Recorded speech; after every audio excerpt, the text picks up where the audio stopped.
Welcome to A Song of Ice and Fire Symposium. My name is Nav, and my pronouns are they, them.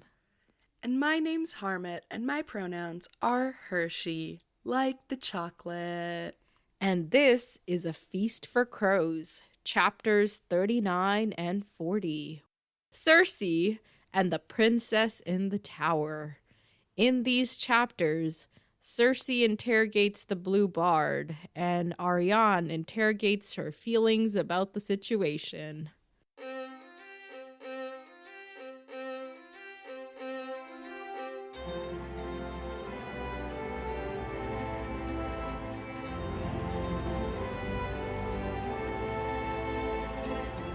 Welcome to the podcast, everyone. So, Harmith, who died in these chapters? Okay, give me a hot second. Rosby? Mm-hmm. Rosby? Yeah. Okay. Giles Rosby. Okay, I was like, I know there's a G somewhere. Okay, yeah, him. Loras hasn't died yet. Cersei hasn't killed anyone yet, as far as I know. She's like thinking about like ending Pycelle at some point, and then she's thinking about ending like 5 people, so I guess that doesn't really count. That's just a constant train of thought for her. That's true. And then in Arianne's chapter, I don't think anyone's died since the last time we saw them. Yeah, we find out that Marcella hasn't died, so Yeah. I forget what your prediction was regarding that, whether she was injured or dead. I think you said injured. Yeah, I don't remember thinking she was dead. Yeah, I don't remember that either. I don't remember mourning her death in my head. Okay. Yeah, so, yeah, just Rosby. Cool. What did you think of these chapters then? They were cool. Cersei's chapter, it's just like, so just frustrating. And like, I think also the thing was like, obviously like things happened in this chapter and like the plot moved forward, but there just wasn't any like new nuggets. And like recently we've been getting new nuggets. So I think I was a little annoyed because I was like, Cersei's being like Cersei's just like making bad decisions and like constantly like, it just like this was one of the chapters where her hypocrisy wasn't very fun. It was just really annoying because you're just like, it's right there and you just want to like yell at her. Yeah. So I didn't really have a lot of fun with her chapter, but Arianne's chapter was fun. She's like the most dramatic person in the world and I love that. And that is just sort of me. She is so very that was amazing. really fun. Yeah. But also it was nice to see like, I don't know, like I guess like a kinder side to her, just like see her kind of get like really emo about things and be like, I flung my food out the window so I wouldn't be tempted to eat it. Like, it was just I don't know why like she's funny. got like this weird pseudo British accent, but sure, yeah. Like, it just, I mean, British people canonically the most dramatic, so just had to go with them. Is that true? Well, in, like, TV shows and stuff. Okay. I don't think, like, in real life, but, like, in TV shows, they always make the British character, like, the most, like, oh my gosh, I can't believe you fed me pudding instead of custard. Like, Okay. Anyway, yeah, I think those are my thoughts. Yeah.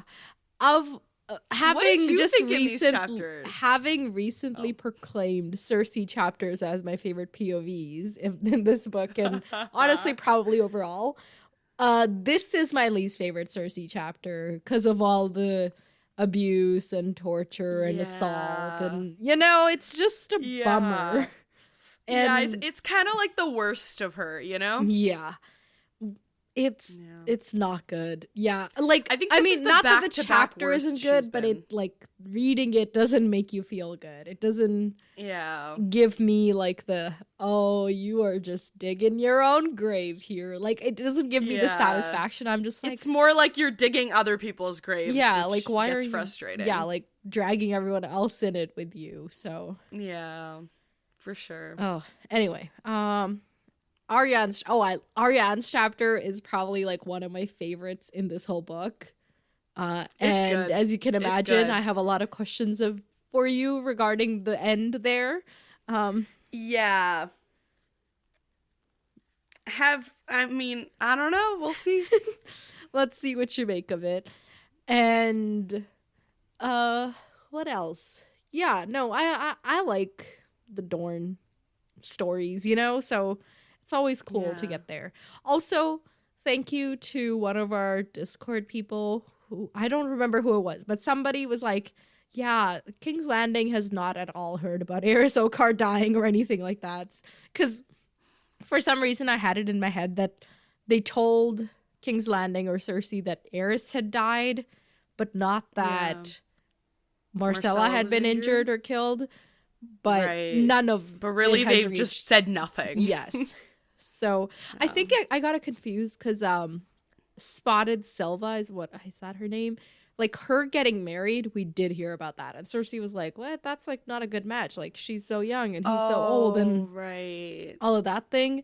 So so we did hear a little bit of something, but not what I thought we heard. Right. Yeah, so what... I like, this is one of my favorite books. I'm always happy to be reading it. We're, like, getting so close to the end here. So, reminder to listeners, like, if you want to send us questions or theories, or wasn't Brian putting together a quiz for us? Like, just a reminder to get on that. You can look ahead and see exactly how many chapters we have left and make a guesstimate for when we'll be done. But... yeah, like, make a guesstimate and then minus 1 week from it, just in case we get our shit together and are, like, on top of things instead of just barely making it. Okay, all right. So, summary. Yes. Okay, we've talked about these chapters so much. I know, but I don't remember the specifics. I know, but that's why I don't remember the specifics, because they haven't... Usually I read them before going to bed, so then my brain ruminates overnight, and I can actually remember details. Right now, I remember, like, what happens, but not, like, how it happens. But maybe that's what we need for a summary, you know? No, I don't think so. Okay, all right. So... 3, I'll do my best, though. 2, 1, Cersei. Okay, Cersei's torturing the Blue Bard because he was the singer that Marjorie is most fond of. They basically, like, just torture him, basically, to get this confession. And then she's like, great, we have a confession. But then they're like, well, this isn't enough proof. Singers lie all the time. So then she's like, okay, I'll get Osney to confess. And then, and Giles dies. And in order to get, and she hates Pycelle, and he's giving her moon blood. Switch. Arianne, princess, in the tower, locked in there, tries so hard to get someone to listen to her, to give her information. Ota's there, won't talk to her. She gives this girl a letter, doesn't get to her, doesn't get to where she wants. Her dad finally comes to her after a few days. She basically confronts him about everything. Like Quentin's stuff, about him never doing anything. He's like, oh my god, Arianne, what am I going to do with you? And then he basically, at the end, is like, fire and blood, which I think... Okay, whatever. Hold on. I missed so much that they talk about. Okay. I was hoping you would say I didn't know if I should, like, I didn't, because then I didn't want to get too much into it. Okay, I guess, like, I think we're getting, like, a dragon uprising going on, and we're gonna, like, team up with Dany, and, like, that's what I think, but I didn't know if I should say that, like, in the summary, because yeah. Just say the things.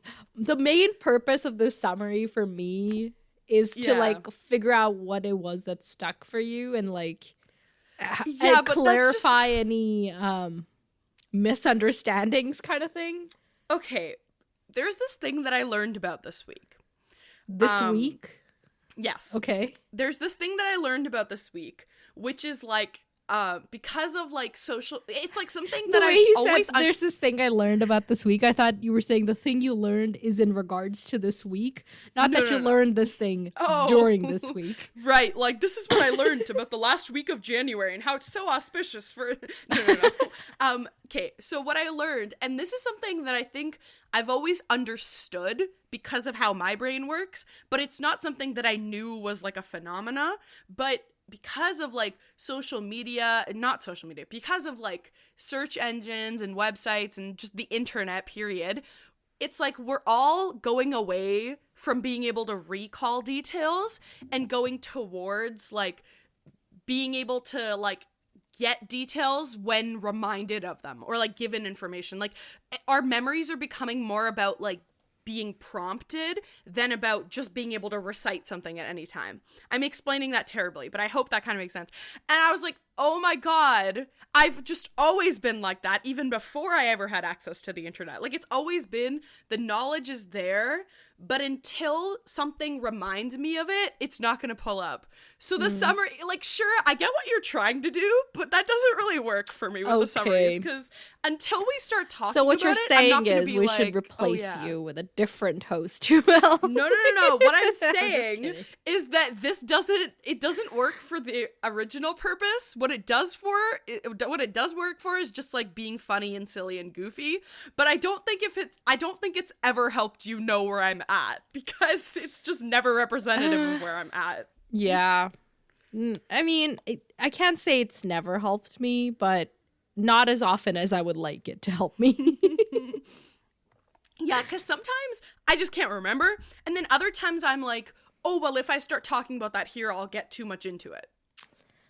Sure. It's one or the other.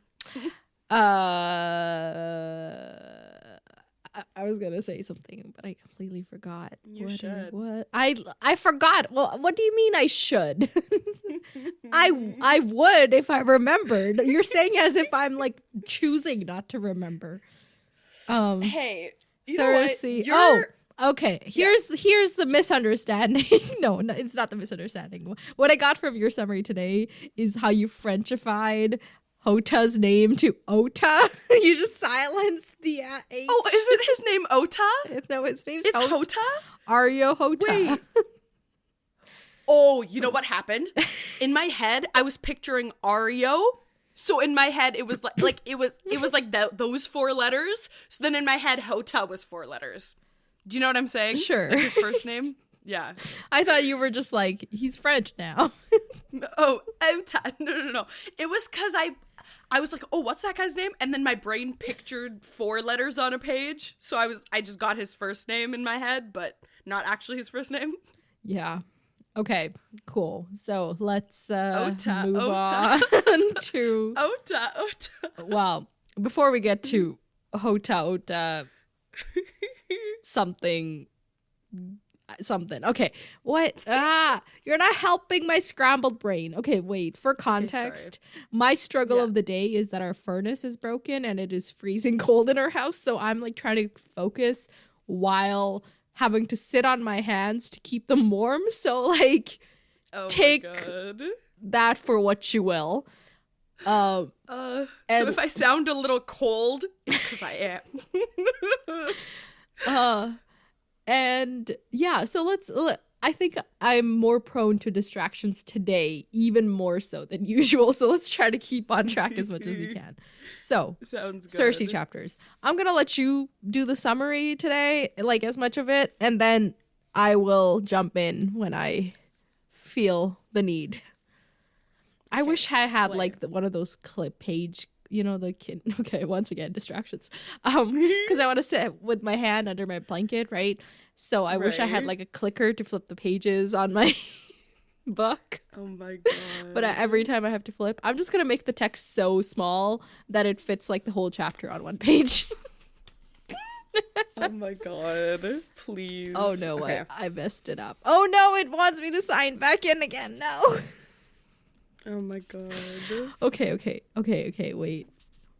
I promise. Give me...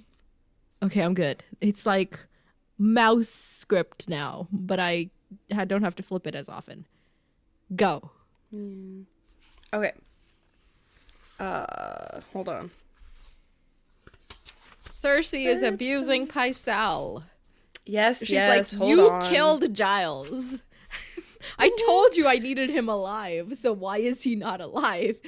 And yeah. poor Pycelle. My favorite, I will say, my favorite part of the Cersei chapter, because everything else was so just horrid, was Pycelle's reactions to what Cersei was saying, because that was the only, like, bright spot.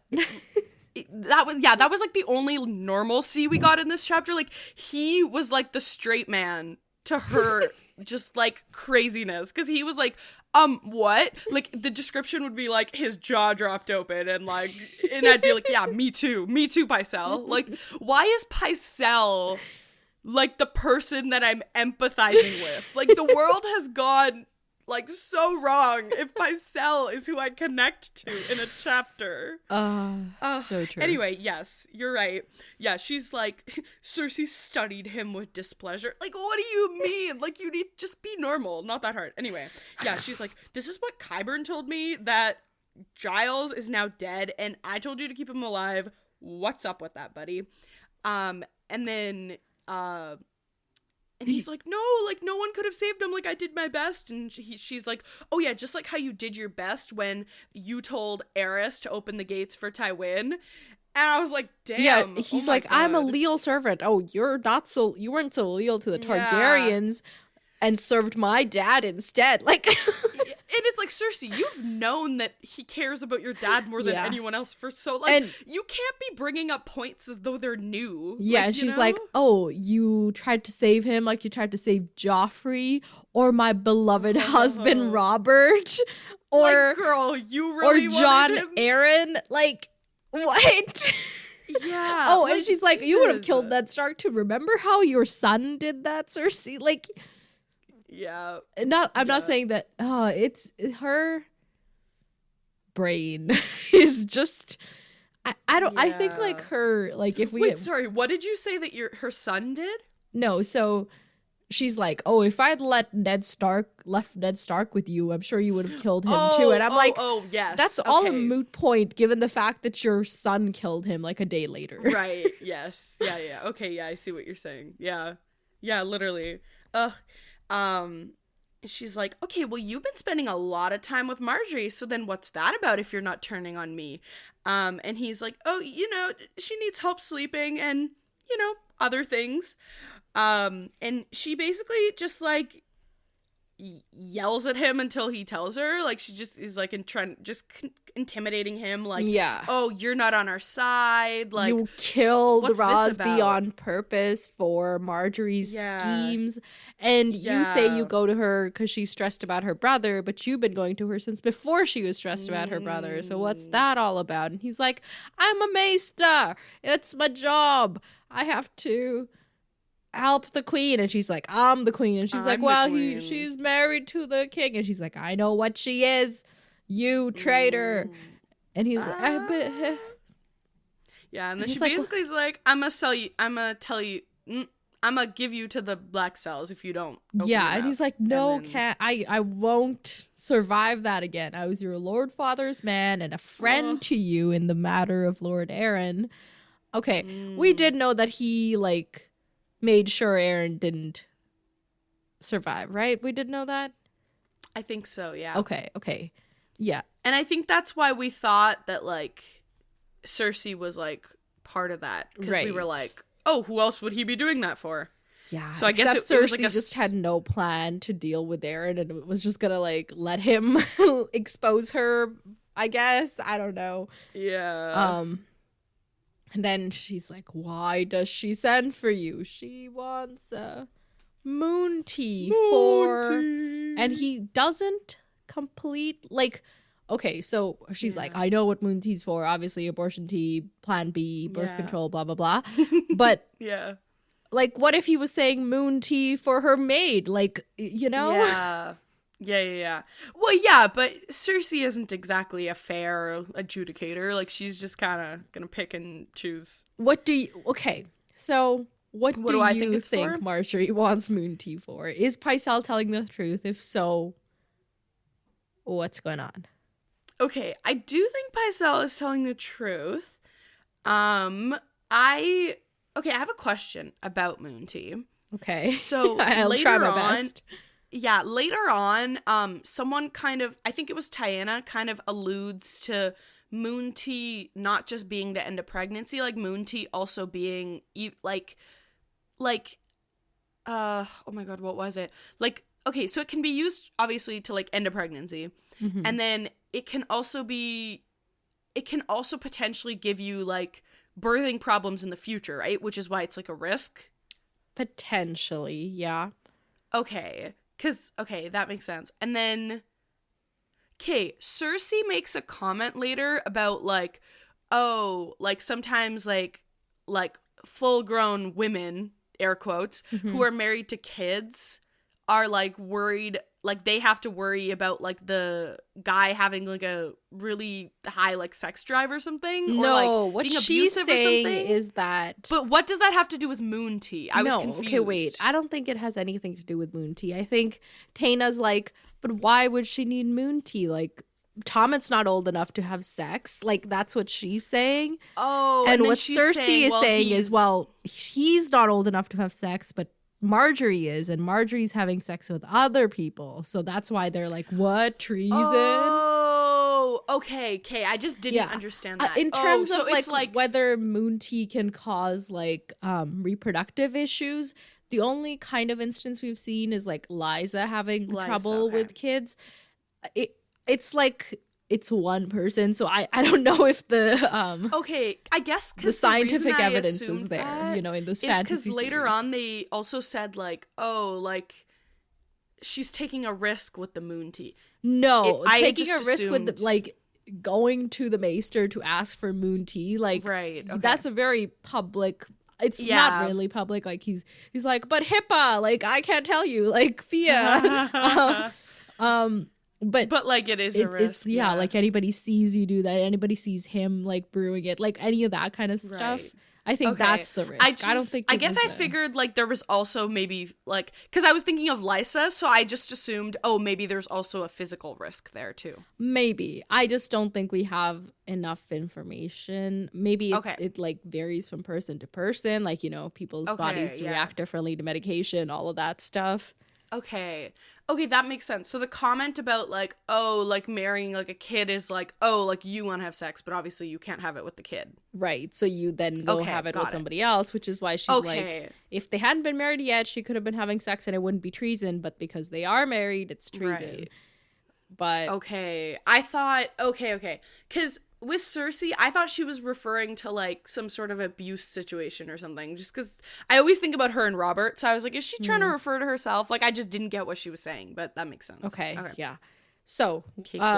Why does Marjorie want Moon Tea? Okay. I feel like this could be like a setup where like it seems like it's for her, but it's actually for like one of her maids or like someone else, because like, but it also could be for her. Like I haven't quite decided what I think, but I just think like I feel like Marjorie, I could be giving her too much credit, but I feel like Marjorie is not that stupid to be like, hey, Pycelle, who's been with the Lannister, like, get me Moon Tea, and like it's definitely for me. Like, do you know what I mean? Like, it just doesn't feel like the type of thing that she would do. Like, this feels like a really big slip up. Unless maybe she's setting Cersei up. I don't know. Like, that's the only thing I can... Like, okay. Yeah. That's what I was trying to insinuate. Like, Marjorie could be having sex. Like, fine. But I don't think she would be this obvious. Exactly. Yeah. Same thing. Yeah. That was my thought, too. Like, I think, like... Because, like, especially, like, all the discourse in this chapter about how, like, okay, but who could it be with? We've literally never, like, actually seen her with anyone. And even from, like, the Blue Bard's confession, like, that could all completely just be him trying to get them to stop. Oh, like, that's definitely what that is. Yeah, but, like, literally, and he says so many names and so many things, like, not a single word of that has to be true, you know? None of it is. That's the point of that scene, is that they have... They literally tortured torture him so all much night. that he's Yeah. willing to say anything. So when he says like too much, she's like, no, I don't like that version of the story. Actually, can you scale it back? Yeah. Yeah. Yeah. But like, even the way that Marjorie's like been flirting with Osney, but like not actually like taking it any further, like that kind of tells me that she's on to what Cersei's kind of trying to do. So I can see her being like, let's just see what Cersei does with this information and let her like go crazy with it, you know? Yeah, I agree. Like the timing of everything was it's just way too convenient, you know? To be like, oh yeah, and now she's getting moon tea from Pycelle. Like, it just like from someone who's had no slip-ups so far to suddenly slip up so big just doesn't make sense.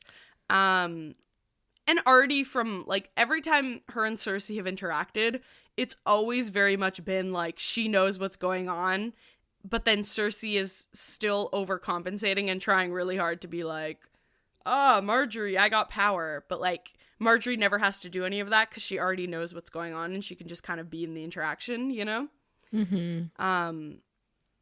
Cersei just kind of ends up giving her own cards away. But okay, let's move on. Yeah. So anyway, Moon Tea, she's like, aha, let's get her. And by the way, while we're working on getting her, make sure. Anyway, sorry. What I was saying is, even if she needs Moon Tea, I don't think it's for her. And yeah. Okay. Even if, like, one of her cousins is pregnant. Because then it would be, like, if it came down to it, it would be like, well, Marjorie, why did you end up needing Moon Tea? And she could just be like, oh, my cousin. So, like, I think there is, like, probably a cousin cover there. I agree. Okay. So she's like, okay, now that we got that out of you, make sure you tell everyone how Giles's dying wish was for all of his gold and property to be transferred over to Tommen and the crown. And he's like, but he's got a ward, like, that's his heir. And she's like, oh, I'm sure his ward will understand. And she's like, we need that money. And also, that castle can go to somebody who needs a lordship, like Orain Waters, apparently. Insane. Who's been wanting Dragonstone, but she's like, in that, he aimed too high. Like, yeah, but everything else you'll just give him randomly? Like, what? Yeah, so that's that. Then they like Pycelle leaves, I think, right? Yeah. And then it's just like her and Merryweather and like who else is there? Osmond Kettleblack? Is it just the three of them that are talking? Like, yeah, how could this be? Like, you know, like what are we gonna do with that?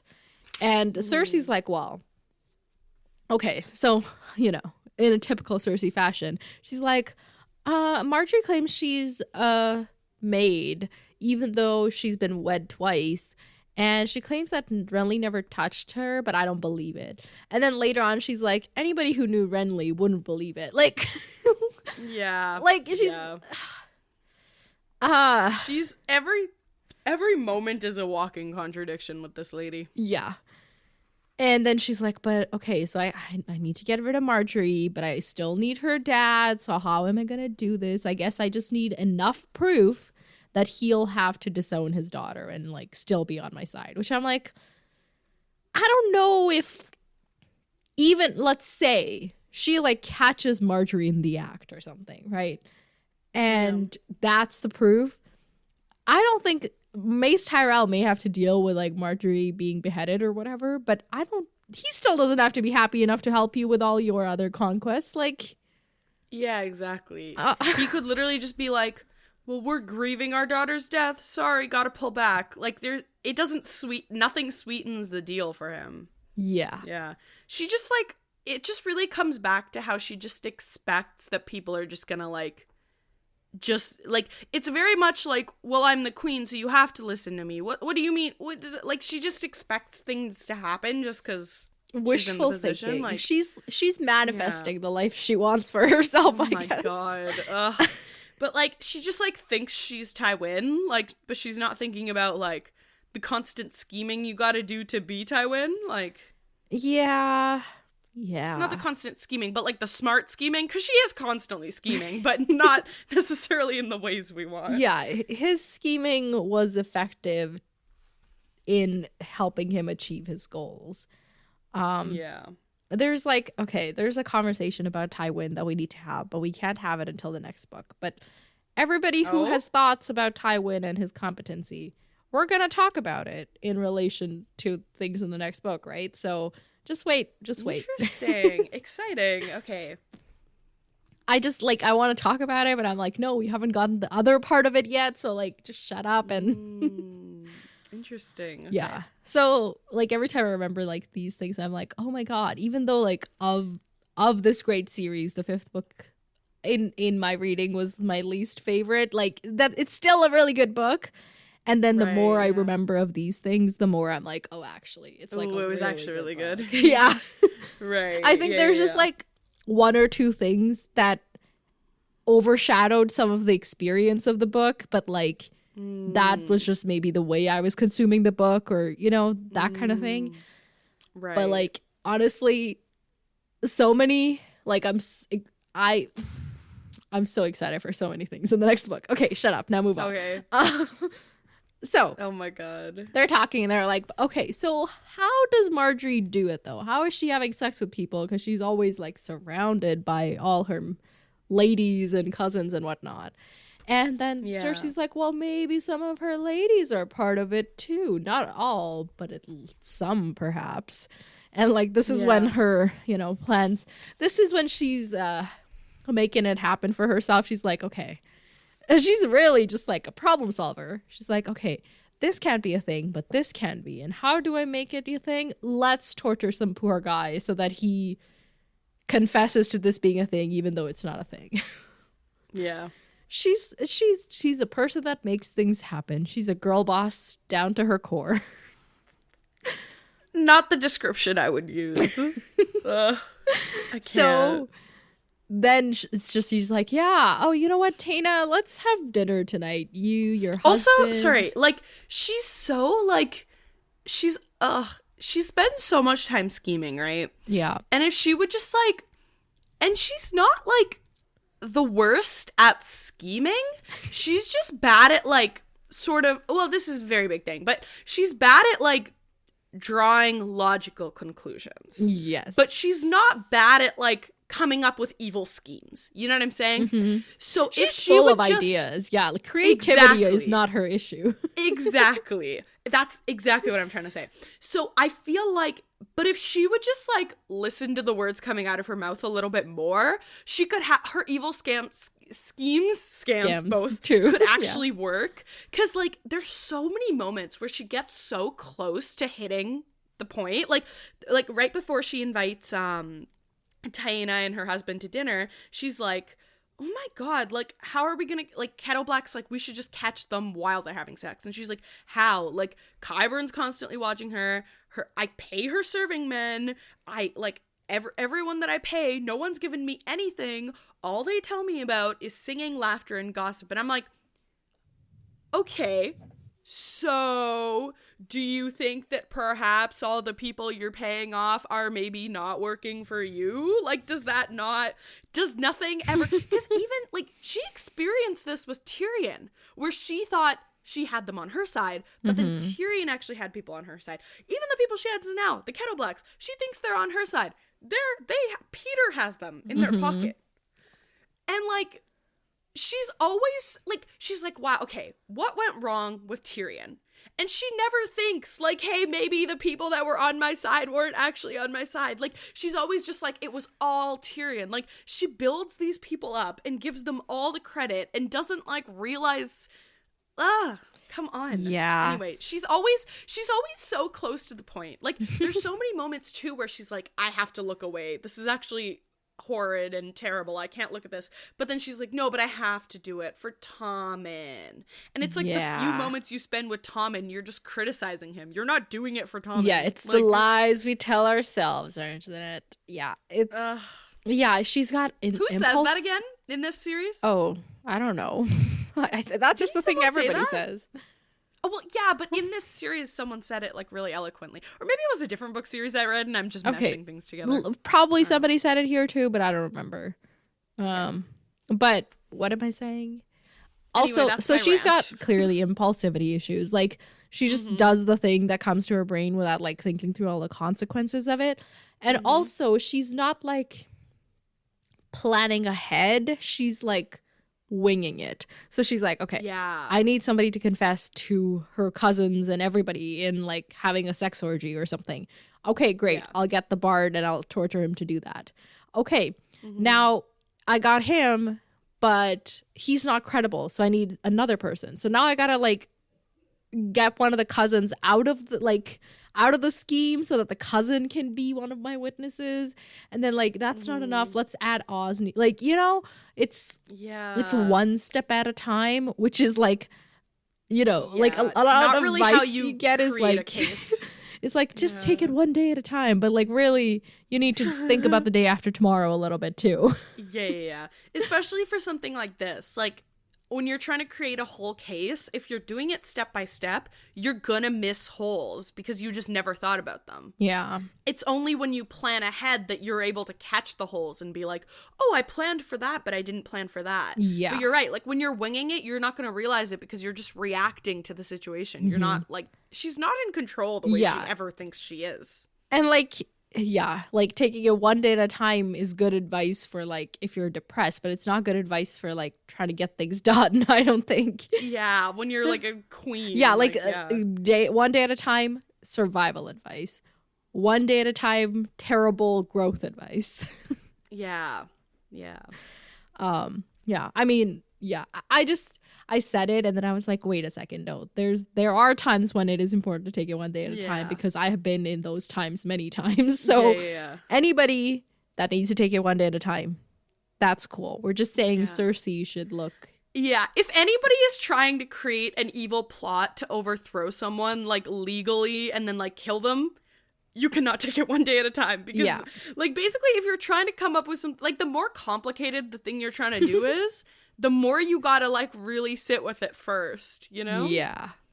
So anyway, Cersei, so she's like, hey, Tana, come have dinner with me. Bring your husband. And also maybe we should arrange for some music if you get my meaning, wink, wink, wink.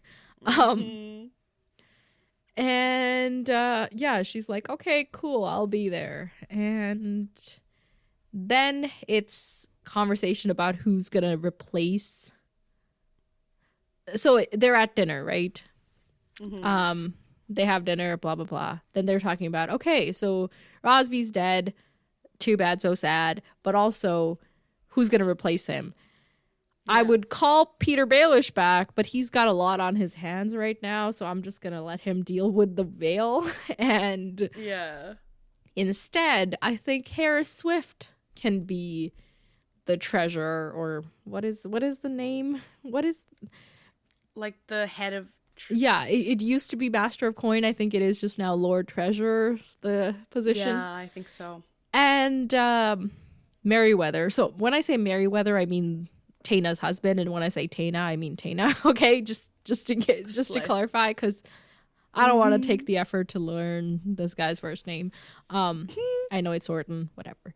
Okay, so he's like, but Harris Swift is the king's hand. And she's like, yeah, but you would make a better hand. So, oh my God. Help me with this little scheme of mine. And besides, you have it in your blood. Your grandfather was the hand after my own dad. And then, like, to herself, she's like, yeah, and he was terrible. So terrible, yeah. she's like, what I really want is for Tana to be my hand, but she's a woman and Mirish, so obviously she can't. That's not gonna do. So you'll have to make do.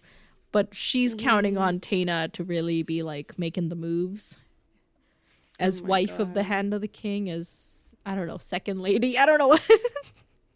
Oh my God. Why am I trying to equate this with other things? So then they turn to the singer and they're like, oh, tell me about yourself. You're so good. And he's like, oh, yeah, I guess I'm good. I wear all blue. I used to be just a kid on a farm. My name was Watt, I think, right? Like the name of every third common born person we meet in this story. Yeah, they're all named like Watt or Tansy or like something like that. The occasional Ned thrown in there. Yeah, and he's also got blue eyes, right? Robert's eyes were blue. And she's like, oh, just for that, I hate you. Oh my God. And then she's like, so tell me, how long have you been fucking Marjorie? And he's like, wait, what? Like, imagine you just like go so play a gig. You're like, oh, it's like it's like for the queen. Yeah. You're like, hey, like this is good. Yeah, I'm gonna make some good tips. Maybe I'll get like leftovers to take home. Like this could be a good night for me. And then you just it was not, in fact, a good night for me. Oh God. And then, like, Merryweather's like, oh, what? He dared seduce the queen? What? And she's like, no, actually, it's the other way around. She seduced him. But he's still a traitor, and we'll take care of him. Take him to Qyburn. Which, okay. And then, so they, like, beat him up. They take him down to Qyburn. And Qyburn's like, oh, I'm so sorry if they were rough with you. Their courtesies are sadly lacking. And then goes on to like pluck this guy's eye out and torture him and fill his boots with blood. Like what? Okay. Yeah, and like cut his nipples. Like, oh my God, no. Terrifying. There's and that's the point where like he does that. And then Cersei felt ill. Part of her wanted to close her eyes to turn away to make it stop, but she was the queen and this was treason. Tywin would not have turned away. Like, oh my God. Just like, I can't. Yeah. Oh. I'm not. Tywin would definitely torture people like that. Yeah. I don't know if he sat around watching it though. Like not as like, and I don't know if he felt too uncomfortable. I'm just like, I think he was just like, I have better things to do and I'm going to go do them instead. I'm going to write some evil letters instead of watch some evil torture. And I think he would have like, and still like fundamentally what she's saying is like, yeah, like I'm good. I'm doing what Tywin would have done, but it's like, you're not, you know? Yeah, she's not doing what Tywin would have done, or that she's good at doing what Tywin would have done, or that any of this is a good thing to do, or or that she shouldn't listen to the part of her that's like, oh, this is kind of like horrendous. Like, why am I doing this? Like, she's like, oh no, but she's like convincing herself like this is treason, so I have to take care of it. But it's not. You're mad. You're manufacturing this treason. Exactly. And she's like, it's like. Constant, like in this chapter when the things are happening and like her gut is kind of like, oh, maybe this is wrong, like the part of it's that's left is like, well, maybe we shouldn't do this. It's like she constantly is like she constantly flips it and she's like, no, but this is important because I'm like, the part I think that really bothered me most about this chapter is the way that she gets rid of that guilt is by convincing herself that what she's doing is really noble and like vital. Like she's like, I'm doing something really important. Yeah, that cognitive dissonance is working overtime. Yeah, it's just like, and it's just really disturbing because you're kind of like, well, maybe let's not do that. Yeah. Okay, so, torture, lots of it. And oh yeah, and then at one point, sorry, the worst part was as the torture is happening and she's thinking about it, she says, yes, Cersei blamed Marjorie Tyrell for this. If not for her, Watt might have lived a long and fruitful life. Her scheming forced this on me. She has soiled me with her treachery. That's when I had to just, like, close the book for a second and, like, get my anger out before I could continue reading. Yeah. Because what, like that was probably the most fucked up part, to be like, just like, I don't care what Marjorie's doing. I'm sure Marjorie's scheming and doing bad things as well, but like, you do not get to pin this on another person, what you're doing, you know? Yeah, it's, I don't even have words for what it is, okay? Yeah, like you can't, like she doesn't take an ounce of responsibility. The closest she ever gets accidentally is when something goes wrong and then she finds out about it later and she's like, it's weird that we did it that way. But even that is always like a we, or like a, oh, someone convinced me to do that, I shouldn't have listened to them. It's never like a, I shouldn't have done that. It's always like a, Yeah. oh, I just have incompetent Giles was people being so around hasty. me. Yeah, exactly. It's like, okay, well, if everyone around you is incompetent, sometimes it is about you, sweetie. Like, Yeah. Sometimes you're the drama. yeah. And then she's like, by dawn, And you that's know, we tortured him don't read enough. it. Okay. Basically, he like denies it for a while because he's literally Yeah. like, "What do you mean I did none of this?" And then eventually Yeah. they torture him so much that he's like, "I'll say whatever, just make it stop." And he's Yeah, like, he's "Yeah, like- Marjorie participates in all these orgies," and he just starts naming guys that like she's ever been around. Yeah. And so she's like, Yeah. "Well, no, hang on. That doesn't make sense. Like, I can't have Mhm. the because like he says the Night of Flowers," and she's like, "Wait, no, hang on. Loris is like the No one's gonna Dragonstone believe hero that. now. Let's just say that he Yeah. doesn't know about any of this." And also the Redwind twins, I need them, their ships, so like they're not a part of this. Oh my God. But Okay, yeah, so you don't need the Tyrell ships? Like, girl. yeah. Like, once again, dissonance. Like, she's like, I don't need Tyrell. Like, what? He's gonna give it to you, but the Redwind twins' parents won't? Like, come on.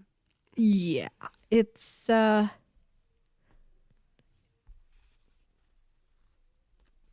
sorry, I think it's later, but she's like, "Oh yeah, but Jalabar Zoe, he'll be pleased at the accusation," or he says she says something along those lines, and I was like, "What do you?" Just like he's the one black guy in this entire like realm, Yeah. and I took Yeah. that personally. I'm gonna be honest. I was like, Yeah. "What do you mean?" Yeah. Yeah, it's just not good. Yeah, basically in every way that Cersei is awful came out this chapter. Like her racism, her xenophobia, her general, you know, incompetence, everything. Her homophobia, people, yeah. her homophobia. Yes, everything came out this chapter. God, her sexism, her misogyny, her everything. Yeah. So then it's the blue part's like, "Okay, yes, I'll say whatever you want, just let me go." And she's like, "Yeah, you know what? We'll get you cleaned up, and then once you're done confessing, you can go take the black. Like, you have my word on that." What? Like, girl, what? What is your word worth at all? Yeah, literally. All I do for Tom and the realm, blah, blah, blah. Okay, yeah, you tell yourself that. Okay. So then she goes back to her room and she's like, "Oh my God, that was such a tough night." Like, okay, first off, yes, watching somebody be tortured is not good, but you were the one inflicting the torture, so like you don't get to stand here and be Yeah. like, that was so hard on me. this Like, is okay. not, just terrible. So then Tana's there and she's like, "How was it?" And she's like, "It was bad and you don't want to know. Let me," and Tana's like all cozy and up and she's like, "I know what you want." Like, Yeah.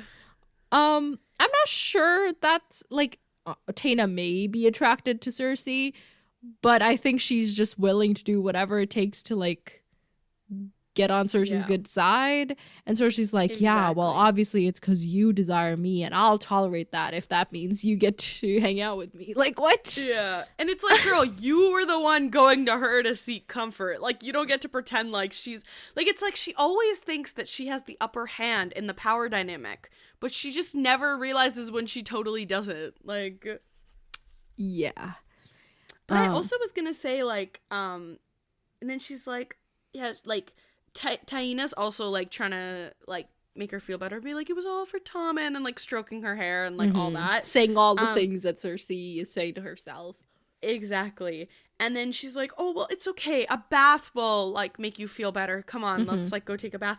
And, Kate, so when Dorcas and Jocelyn are, like, getting the bath ready, So, like, they know about, like, Taina and, like, Cersei and all this stuff, right? Because they would see them, like, cozying up in the bath together. Here's the thing. and, like, I taking don't each know other's clothes off how, and like, stuff. unusual that is. Because, Right. like, for highborn whatevers, they have, like, ladies in waiting who literally do the, like, help you get dressed, help you bathe, all of those things. Yeah. So, I don't know, like, is spooning in the bath any more intense than that? Like, maybe, but Right. maybe they prep the bath and they're like, oh yeah, she's just helping her get undressed and whatever, and they're like, I don't know how unusual it would be. Yeah. I guess because my thing is, like, Taina's not her, like, lady in waiting or anything, right? Like, she's just, like, I just think figured this, it's just, or, like, now she's basically become that because yeah, of I think all so. the closeness. Right, I guess. I think so. Right. Okay, yeah, I guess I just was like, this is wild. Yeah, I don't know. Like, the norms are unclear to me, but I don't think that this is actually seen as like a big deal. Okay. Because, like, the sleeping in the same bed, whatever, like, that to me is, like, I don't think anyone would think any differently of it. They'd just be like, well, they're besties. It might also be they're, like, yeah, they're having sex, but, like Cersei says herself, like, it's not like they can get each other pregnant or anything, so it's fine. Like, it's only treason if you do it with a guy. There's a kid to show for it. Exactly. Yeah. You know, whatever the same, like, patriarchal, like, it's not sex unless it's with a guy. Like, that standard. Yeah. Right, yeah. So, okay. I don't know. That's an interesting question. I think I was just like, yeah, whatever. I just, whatevered it.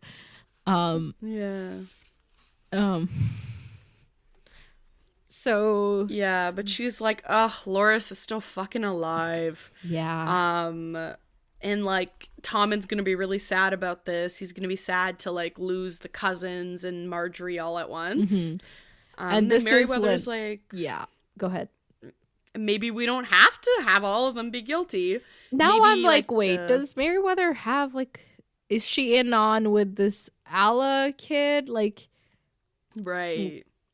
Because, like, okay, Merryweather is clearly not who she seems. Like, yeah. She's definitely double-crossing somebody somewhere. Yeah. But she's like, okay, so what if Alla, right, that's the name, Alla is the one who's actually innocent, and apparently she's shy but sly, so Merryweather feels that she would be willing to betray like that. Yeah, or, like, go with Cersei's made-up scheme, like, scheme to, like, oh yeah, I used to see them and it sucked. Exactly. And then yeah, but, like, turning on her, like, I feel like this is just more like Merryweather tying up double crossing, because, like, to just turn on your cousin and your cousin who's the queen like that for, like, this other, like, I just think Taina's just saying what she needs to say. Ain't no way she's gonna make this happen. Okay, fair enough. And I think she knows she can't make it happen. I think, like I said before, I think she's right now, because it works, she's on both queens' sides, right? Because she doesn't have to, like, there hasn't come a point where she's had to, like, cross the picket line, you know? Sure. But I think we're getting to a point where she's gonna have to choose. And I don't think it's going to be Cersei. So you don't think she's going to Marjorie and reporting all of these conversations to her?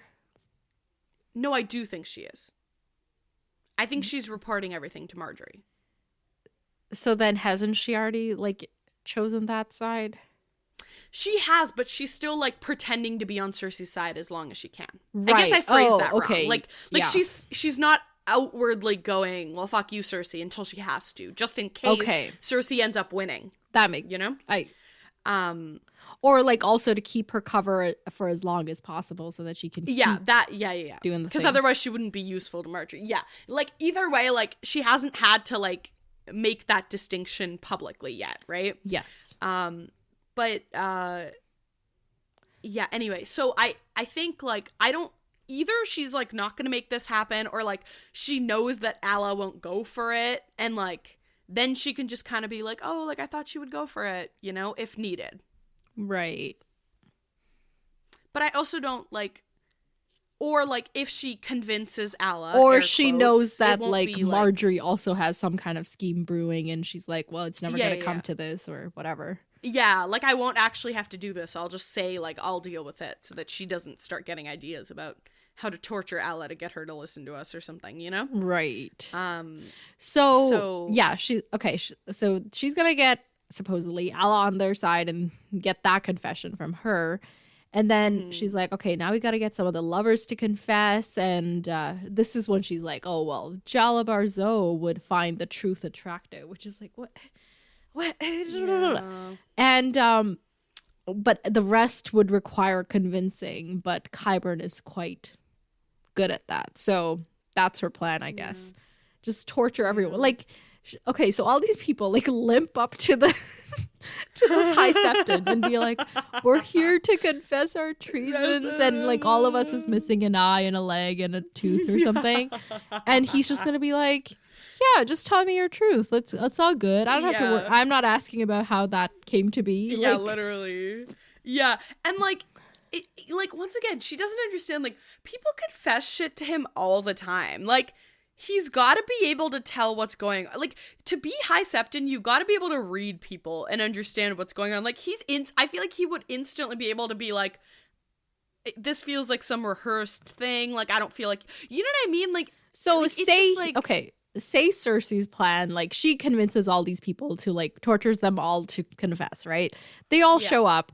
What is the High Septon's reaction? What do you think? Like, what does he do in that case? I don't know. I think, like, okay, in Cersei's perfect world, if he believed them, whatever, I feel like the logical step would be to, like, go to the crown, right? And be like, hey, a bunch of people have confessed to treason. But also, sidebar, like, so when the last High Septon, when, what was his name? Hold on. The Lannister, the pious one? The pious Lannister who's now gonna go fight for the guard. Okay, wow. Thank you for the starts with L. Lancel. Thank you. Why did you make me forget it by all your pious Lannister? Like, you got so long-winded about it. Okay, yeah, Lancel, him. So he was, when he confessed to the High Septon didn't, like, do anything about it, right? Like, right, it's but not that like High Septon was, like, in Tyrion's pocket, so, like... Okay, right. So I guess, like, okay... So, like, typically you would, right? Like, because you're still associated with the crown heavily, and, like, they're still, like, your leader, even though... If you're, like, not... well, okay, hang on. Not corrupt? Well, like, that's then saying that the current High Septon is not corrupt at all, which I don't know if that's true necessarily either. But he's not necessarily corrupt for the crown people in power. Like, the crown in power. Yeah. I see what you're saying. So if you're not corrupt, then you're, like, supposed to like, your thing is, like, oh, yeah, you heard treason. Like, treason is worth, like, you that's something right. You gotta So, report. okay, I guess in my head I was kind of thinking of, like, you know how, like, if someone, like, expresses, like, suicidal ideation or something, like, you have to report it? I was like, is it one of those things where it's, like, treason is important enough that, like, regardless of, like, you told me this in confidence, I have to report it? Yes. Okay, that's that. Yes.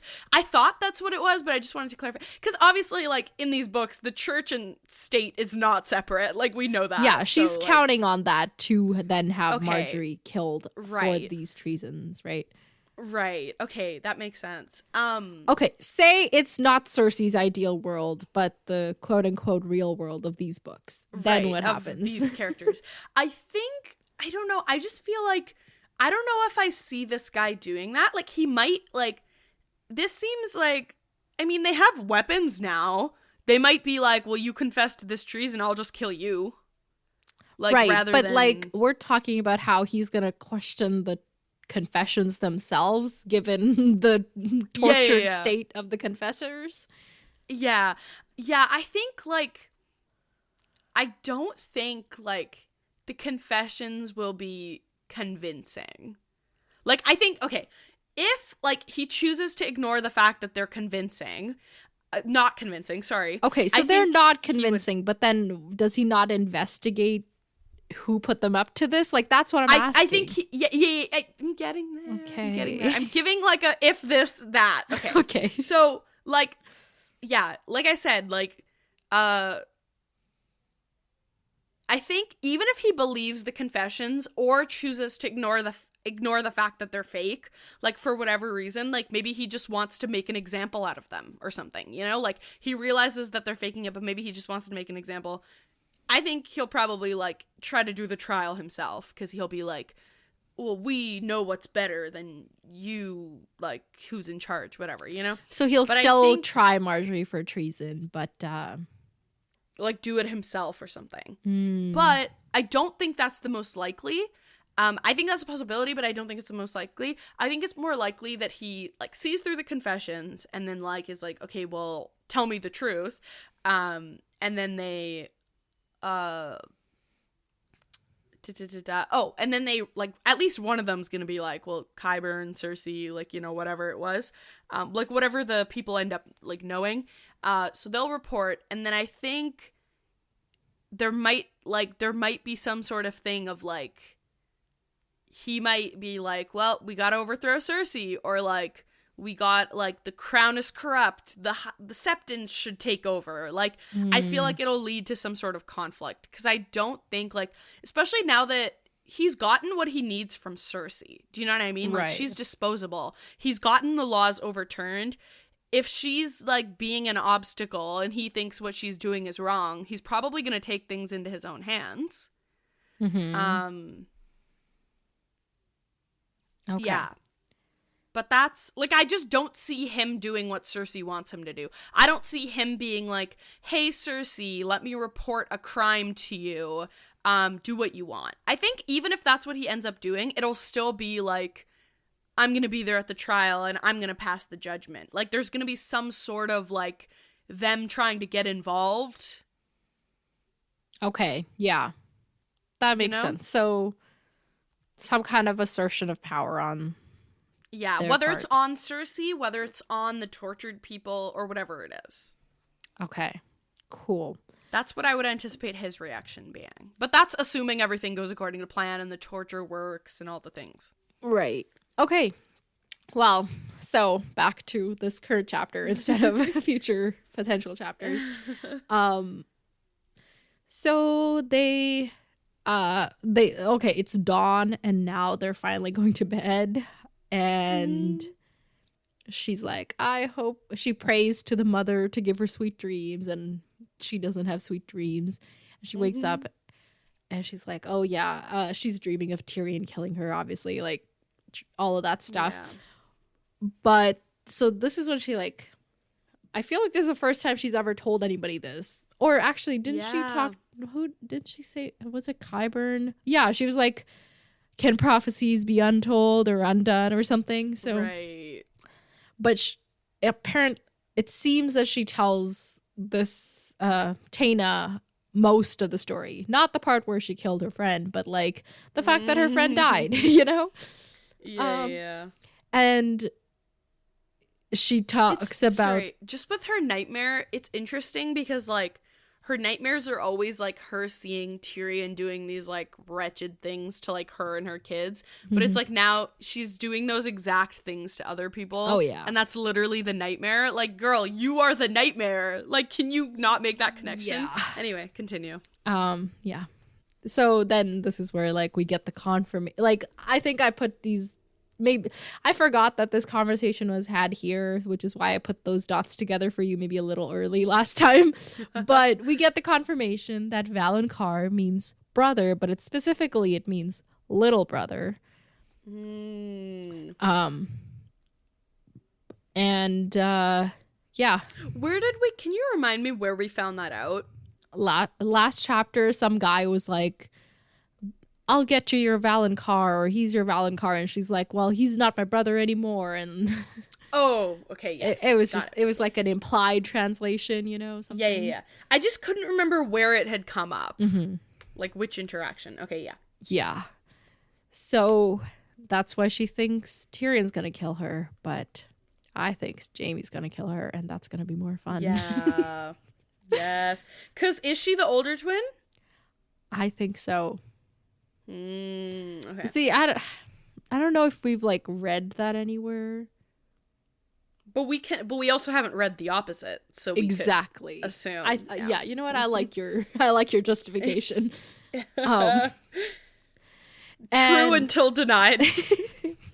True until denied. And until proven false. Okay, so then she has breakfast with Tom, and she's like, he's so precious playing with his kittens.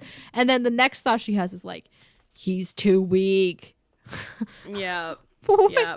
She can't just like every time she has like an ounce of humanity, she just like sucks it out of herself. Did you know that Tommen's kittens are named Sir Pounce and I think Lady so. Whiskers, I think it came up I think it came up once when he got the cats. So yeah. adorable. Yeah. But so they've been fighting over food, and she's like, well, Sir Pounce has got to learn to assert his rights and fight. And he's like, you know what? Yeah, I guess I want to learn how to fight. When Loras gets back, I'm going to learn how to fight like him. And she's like, well, he's not coming back, but you will learn how to fight.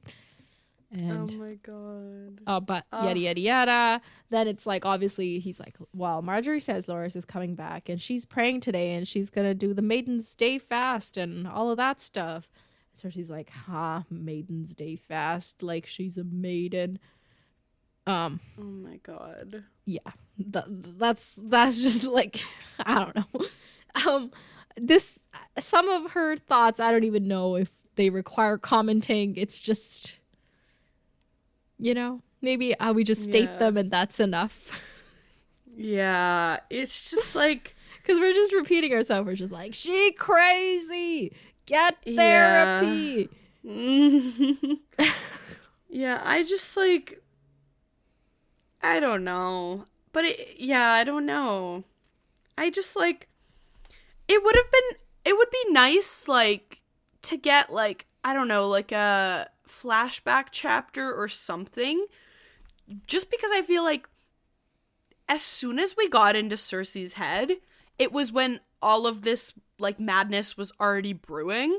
So we don't know what like a well, I don't know if Cersei pre all the extra trauma was like. Yeah. Not that she wasn't already traumatized from like Tywin and childhood and her and Jaime like we drama. do know she was willing to kill her friend even as like a 10-year-old. Yeah. So it just would be interesting because I think like sometimes I'm like, oh my god, like I hate that all of these things happened recently that drove her to this. But then you're right. Like, I do think about it where I'm like, but she was already, like, we'd already heard what was going on and what she was up to. And we already kind of weren't fans of her as soon as we heard about her and met her.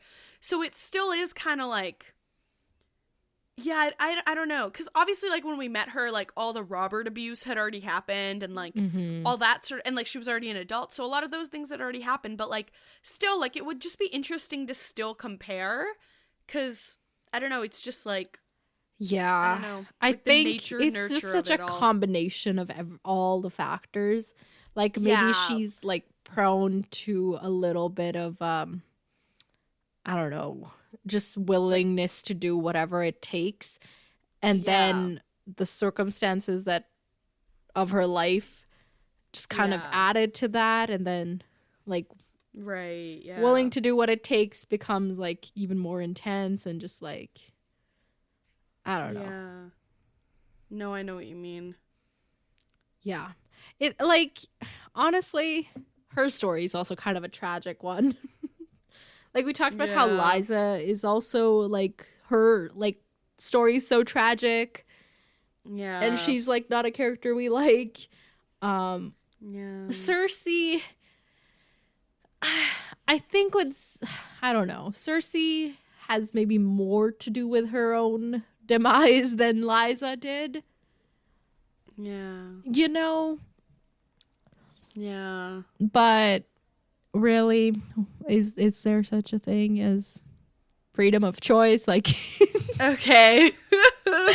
Yeah, it's like some of this was definitely inevitable. Like some of like the like for example, like the Tywin dying and how that was going to affect her, and like cuz we see it in Jaime too, right? With the whole like, oh, I'm like Tywin in this way. I'm not like Tywin in this way. Like I think when you have a father like Tywin and like just like the like just like who he is and how you've been raised and like your trauma and stuff too, like some of this like weird griefness was like gonna happen, but then some of it is like definitely like circumstantial. Like she wouldn't have been able to lash out in these specific ways if she didn't have this power, and like, you know, if like maybe there was still more competent people on the King's Council that she like couldn't kick out. Like, do you know what I mean? Like some of the things, it's just like it's circumstantial, but then it's also she does have stuff to blame, but then it also is like she was kind of set up in some ways. Yeah, I don't know, it's hard.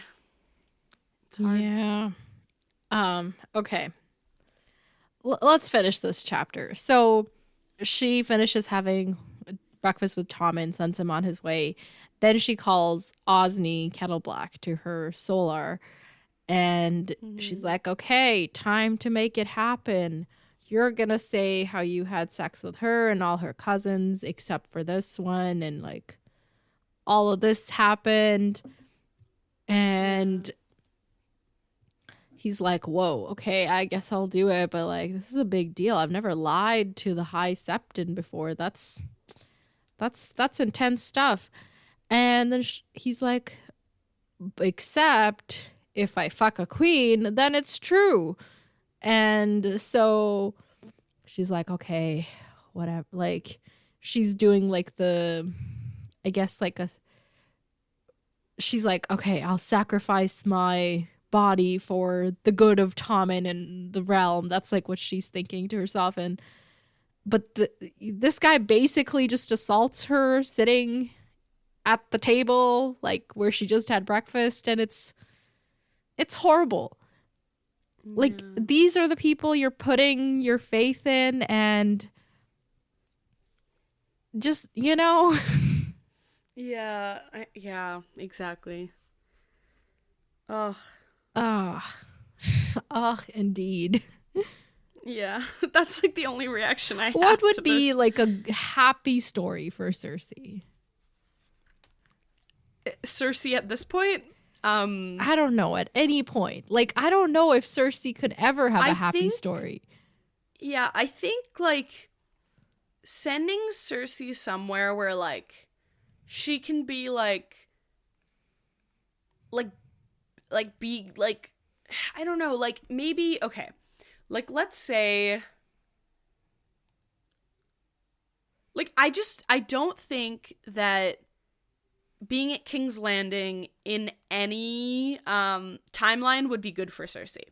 Mm-hmm. I think Cersei would be best if she was somewhere where like she had power, like she's still like wed into a highborn house, blah blah blah, but there's like limits to it. Like let's say she was like let's say she married Jon Arryn, and like let's say Jon Arryn was a little bit younger and she married Jon Arryn, and then now she's like basically like the ruler of the Vale or something. Like I feel like something where it's not too much, and obviously all of that before her kids were dead, you know, before all the Robert abuse, and like just somewhere where it's like, but even like I guess what I'm trying to say, I'm explaining this badly, but I just need somewhere where she has power, but there's no hope of going more than what her station is.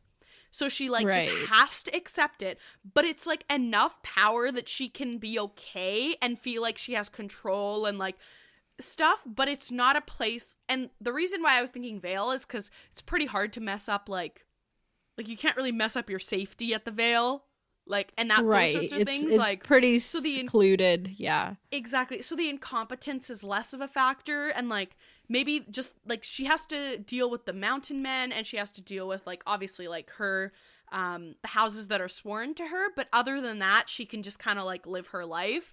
And like maybe, you know, she loves her husband, like that would be nice, and maybe she could get some satisfaction there so she doesn't constantly feel like she has to ruin other what people. if like Cersei could go to like university at the Citadel? Yeah. Then she could like, she has all the drive for power, but none of the like required intelligence. Right. Like now that she's not like, she doesn't know what is it, like she doesn't have the keenest political mind, but if she could learn that stuff, then she could be like a maester for like the king. I don't know. Right. Yeah. Yeah, what I'm saying is I think education for all. that's our solution. Pay me to go to school, to reference that is, our conversation from Discord. Reference to the Discord. Join the Discord if you want to know what that's about. Because I like, okay, say she doesn't have to be a maester. Say she goes to school at university, right? And everything else happens the same way. She then has like the like study and the brains to actually run a kingdom, you know? Yeah. And the thing about being in school is like you're forced to accept that you're on the bottom. Actually, I like this because you're forced to accept that you're not at the like above in the power dynamic. Like you're being taught by professors, you're being taught by like, I don't know, maybe acolytes, like older acolytes are like TAs, like, you know, like you're forced to be taught by TAs and professors, and like you have to stand there and accept that these people know more than you. And I think that Cersei needs that. Like, I think Cersei needs to, like, this is going to sound bad, but I understand don't mean her own limitations. To be put in her place.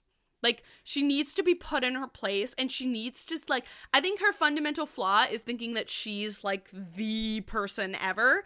And she just, like, if she's in an environment where she's constantly, like, hopefully to a healthy degree, getting imposter syndrome and feeling like, oh, I'm not the best. Like, that's another reason why school is so great for you. You're meeting people from like all over the place, and like it really forces you to like be like, I'm not the like be all and end all in the world. Like, you know, I can do cool things, but it's not just about me, you know? Yeah. And I feel like that's the part that Cersei really needs, because then like maybe she still has ego, maybe she still has more confidence than she needs, but maybe she can use it a little bit better. Like even if she goes from like if like a normal amount of confidence is 10, even if she goes she from like would be Regina George but good. in university. yeah sure, but like, you know, anyway, yeah, we're inventing that timeline for Cersei. All right, let's move on. Sorry, I just, because I literally, it's so hard to imagine a happy life for her. Because like, okay, yeah, like from when she was a kid, like she would be like, oh, I would marry Jaime, but like that's not great either. Like, you know? Yeah. Oh. Oh my god. Yeah, literally. She marries like Rhaegar. I feel like similar things to whatever's happening like now. I don't know. So yeah. Let's go. Yeah.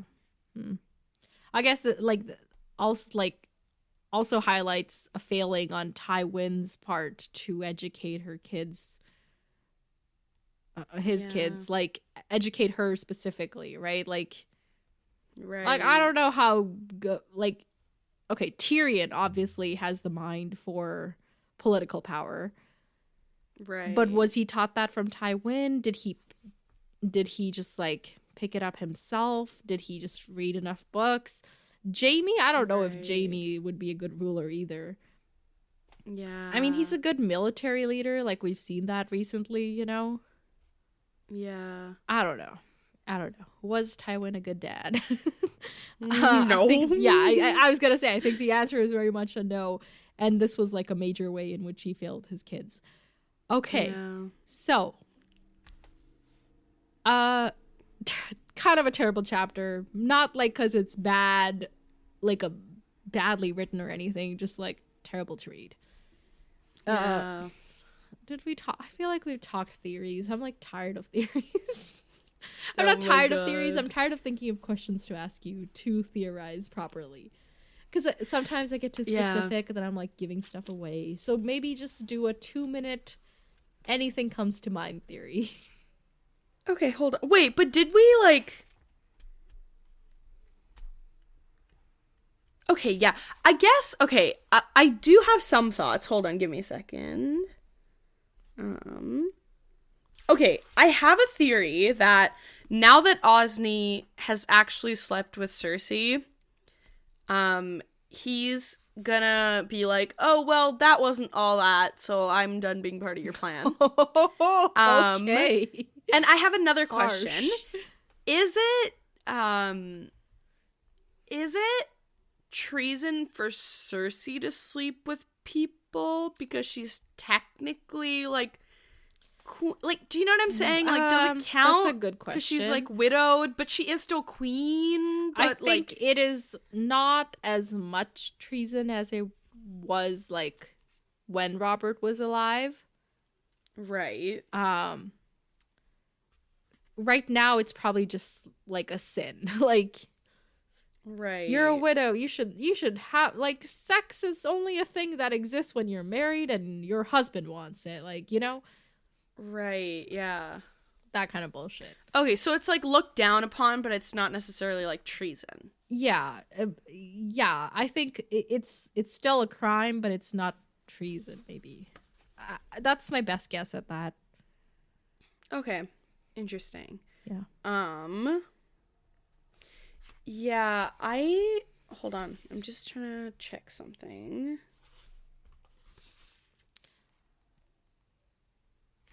When she was sleeping with Lancel while Robert was alive, and Jaime obviously, yeah, that was definitely treason. Yeah. Right. Yeah, because I also think like with all of this stuff coming up, I definitely don't see Marjorie. I definitely don't see this working out in a way that Marjorie's blamed and takes the fall for it. Mm. I just don't see things happening that way because I think that there are too many people who at this point Cersei has displeased that Marjorie is pleasing for that to work that way. Like, I think when it comes down to it, there's not going to be enough evidence for what Cersei's saying, right? Mm-hmm. And when there's not enough evidence, but there's like a claim made, it just ends up becoming a popularity contest in this world. You know what I mean? Like, people were never going to believe Tyrion, no matter what he said. People like, and I just feel like it's going to come down to people not believing Cersei and people believing Marjorie. Just because I feel like it'll be obvious how weak the evidence is and how much Cersei really either tried to set up or doesn't have a sense of it. She's not going to be in trouble. I think and she'll Cersei be will fine. Just live with that then, I guess. She'll I be like, this Cersei one might... didn't work. Moving on to the next scheme. But it might put Cersei in danger, like in her position, right? If she's trying to scheme against the incoming queen and that gets proven. Oh, so this might be. So if it's like a reverse trial where she's now on trial for scheming. Yeah, because even like her own son, like if asked, might actually end up being on Marjorie's side than Cersei's, and he's the king, and that would probably put the nail in the coffin. Right. You know what I mean? Like, so I don't know. Like, I just really, and like Taina can easily be like, Cersei made me do all that. Like, the only person that can like that really benefits from Cersei instead of Marjorie is like Qyburn. Right. And he can't on his own, and he's not going to step up and be like, let me fight this case for you. Like, you know, he won't do that. So it just is very like, and like, especially with the people on the council having like no backbone, like it very much is, they're going to Cersei because she has the power right now. But as soon as the script is flipped, like they're not going to stand up for Cersei, you know? That's the thing. When you kick away Jaime and Kevin and your fellow Lannisters, who's left to vouch for you? No one. And I think she's gonna see the consequences of that. Yeah. So that is that. Anyway, yeah, I think, yeah, like, even Osney's not gonna be on her side anymore. I think he's slept with her. Like, he's gotten what he wanted.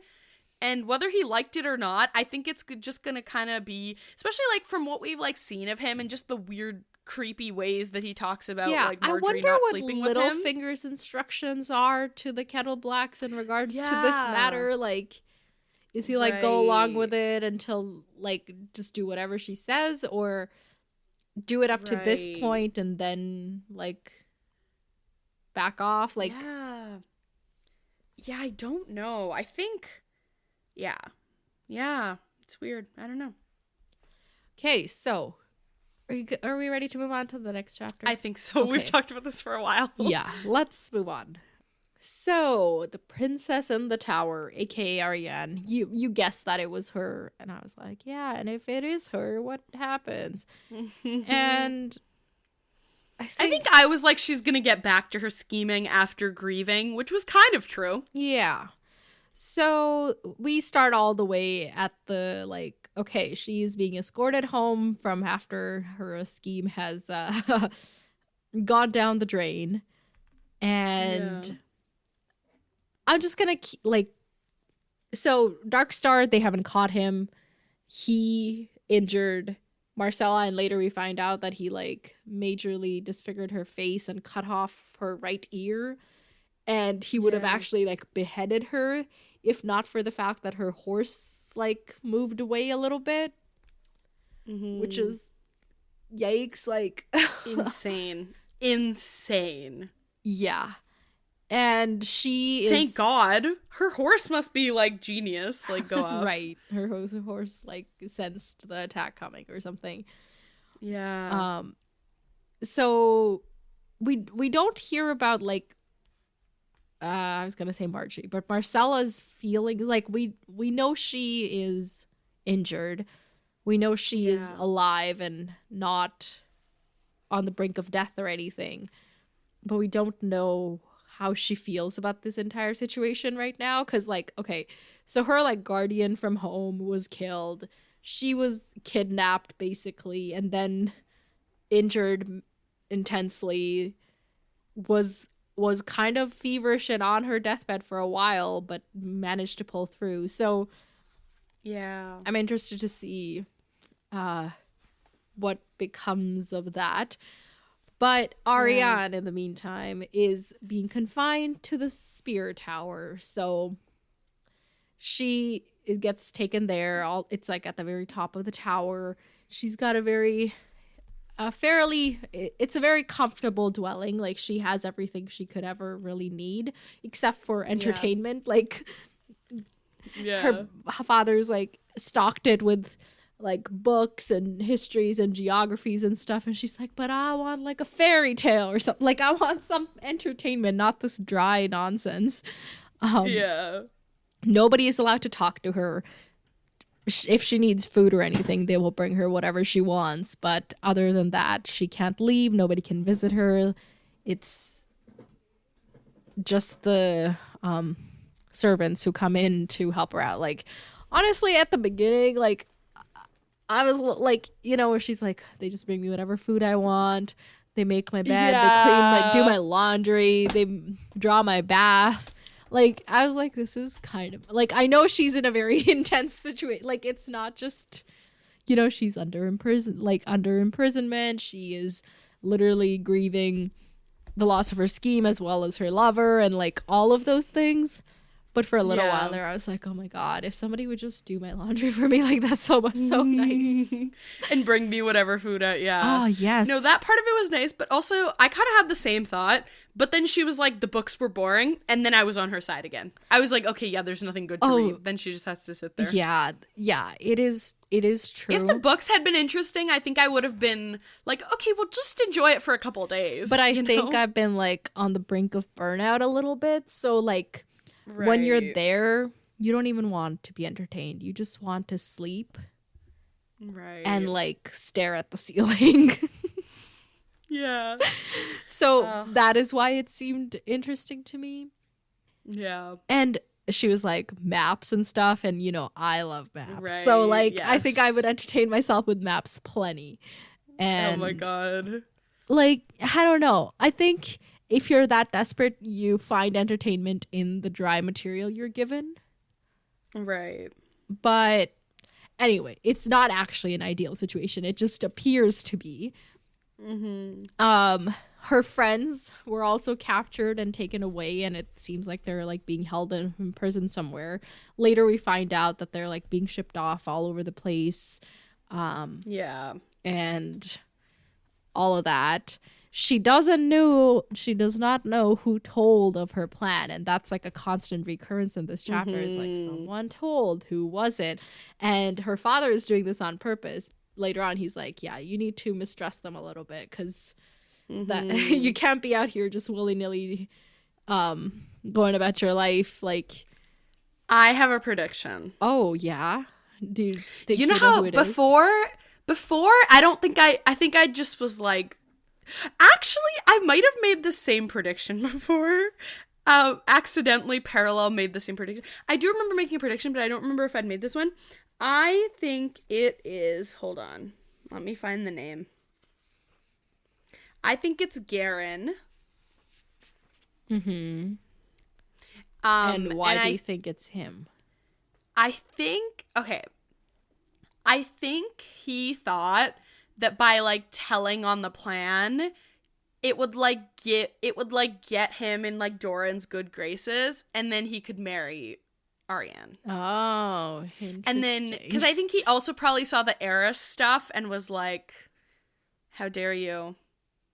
Well, not how dare you, but like he probably was miffed about that too. So it was a good way to like be like, well, I guess he didn't say anything about heiress, but like I think it just would be a good way to be like, see, like going to your like father-in-law and like basically getting his approval by like doing something that he would want. Okay. Yeah, that could be a thing. That's a good prediction. That's a better prediction than like any other I could think of, really. Yeah. Cuz like yeah, The I only think other I think thought- you know what? I agree with you at least that I think whoever did betray her, they had like ultimately her good intentions in mind. Yeah, I don't think it was like Like maybe it wasn't like, oh, I'll get on Doran's good side so he'll let me marry her. Maybe it was like, oh, this is gonna end badly, so I'm just gonna like secretly right. nip it in the bud without like breaking her heart and saying no to her, Yeah. kind of thing. Yeah. Yeah. I think I agree. Like these were her friends, and I don't think that any of them were like being like a scheming bastard, Yeah. you know? And she I think the only person that could have been might have been like if like Dark Star told or Right. something, but I don't think. But then why would then she like thinks that through and she's like, okay, if Yeah. he told on, then why would he try to like kill Marcella and all anyway, of that? Yeah. So that's going through her head. She is it. So I think we get like at one point it had been a fortnight, and then she just stops counting the days because it's been so long. Yeah.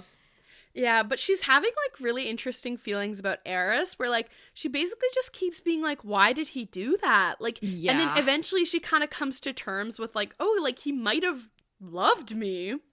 Well, she also is like, well, maybe he felt so guilty about That loving he me or just was having like- sex with me that he wanted to Right, like wash his yeah. dishonor with this one act of honor, Right. which I think is more closer to the mark, I think. Maybe.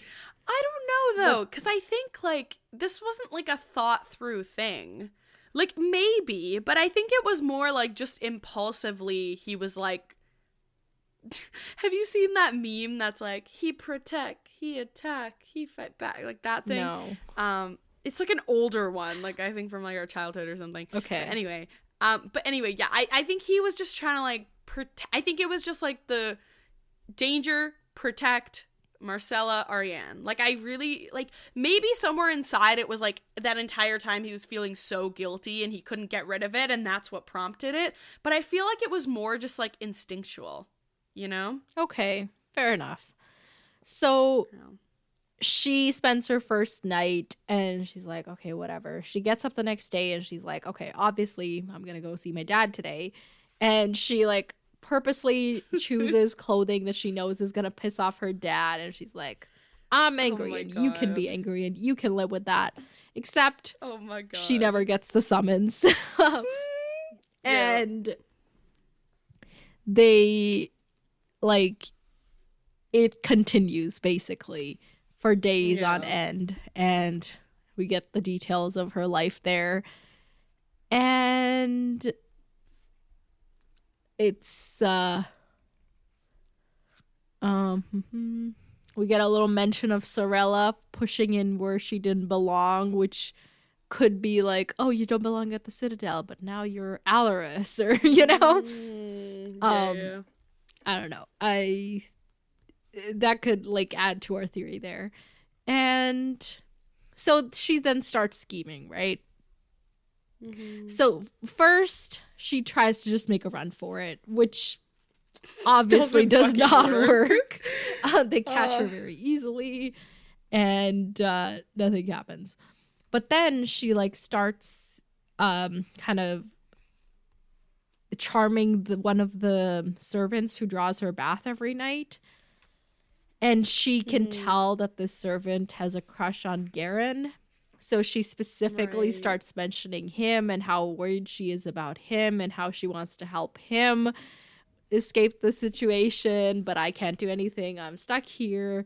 And finally, like a few days later, the servant, what's her name? Cedra? Yeah, Cedra like finally breaks down and is like, okay, yeah, just save him. Tell me what to do. And she's like, you can take me a letter. Send a letter for me. Yeah. So then she writes a letter. She's like thinking about who she can write a letter to, and like her options are limited because yeah. And she's like, okay, I'm gonna send it to Lord Fowler, whatever. And she tells him to first, she opens the letter with like, give the man who brings this to you 100 silver stags so that like the delivery of the letter can be insured. And then also ends the letter with like, whoever can deliver me from this cell shall not be forgotten when I wed, which is like, oh my God, any heroes who want to rescue this princess in a tower, calling all heroes. Literally. Like, I love her. Oh my God. So funny. That's so funny.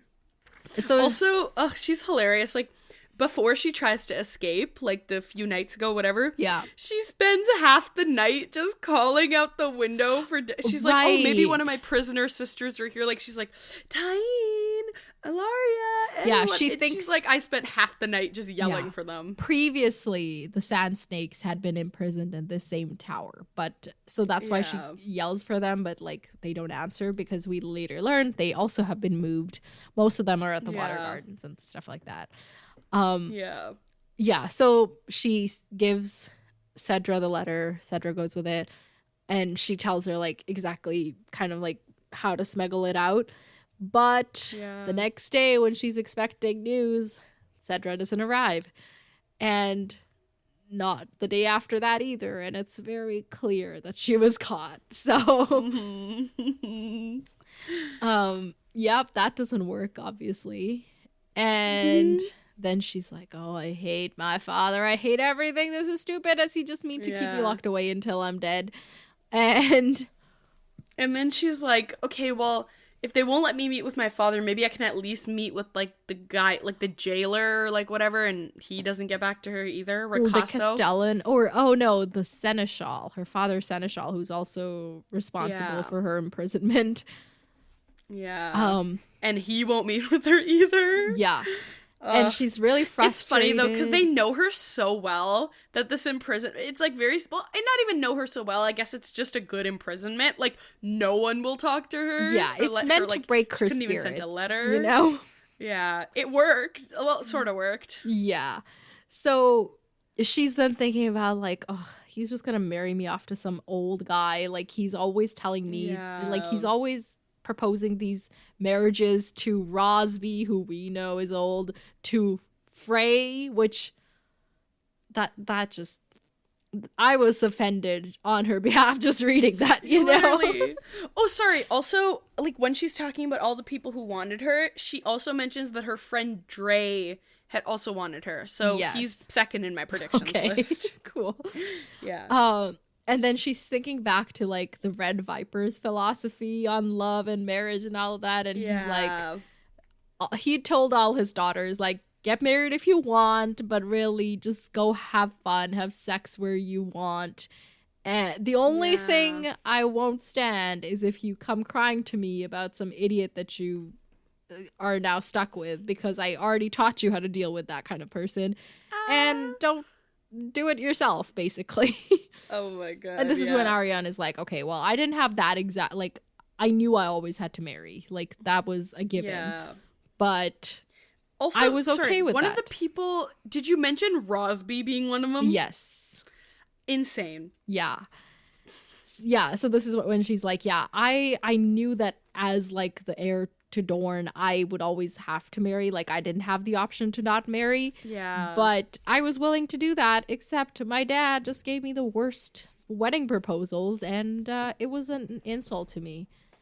And the daddy issues are crazy. Yeah, and this is, like, some of the interesting stuff. Like, so, like, when some of the she once tried to seduce Renly when she was, like, really young, which, you know, that was not gonna work.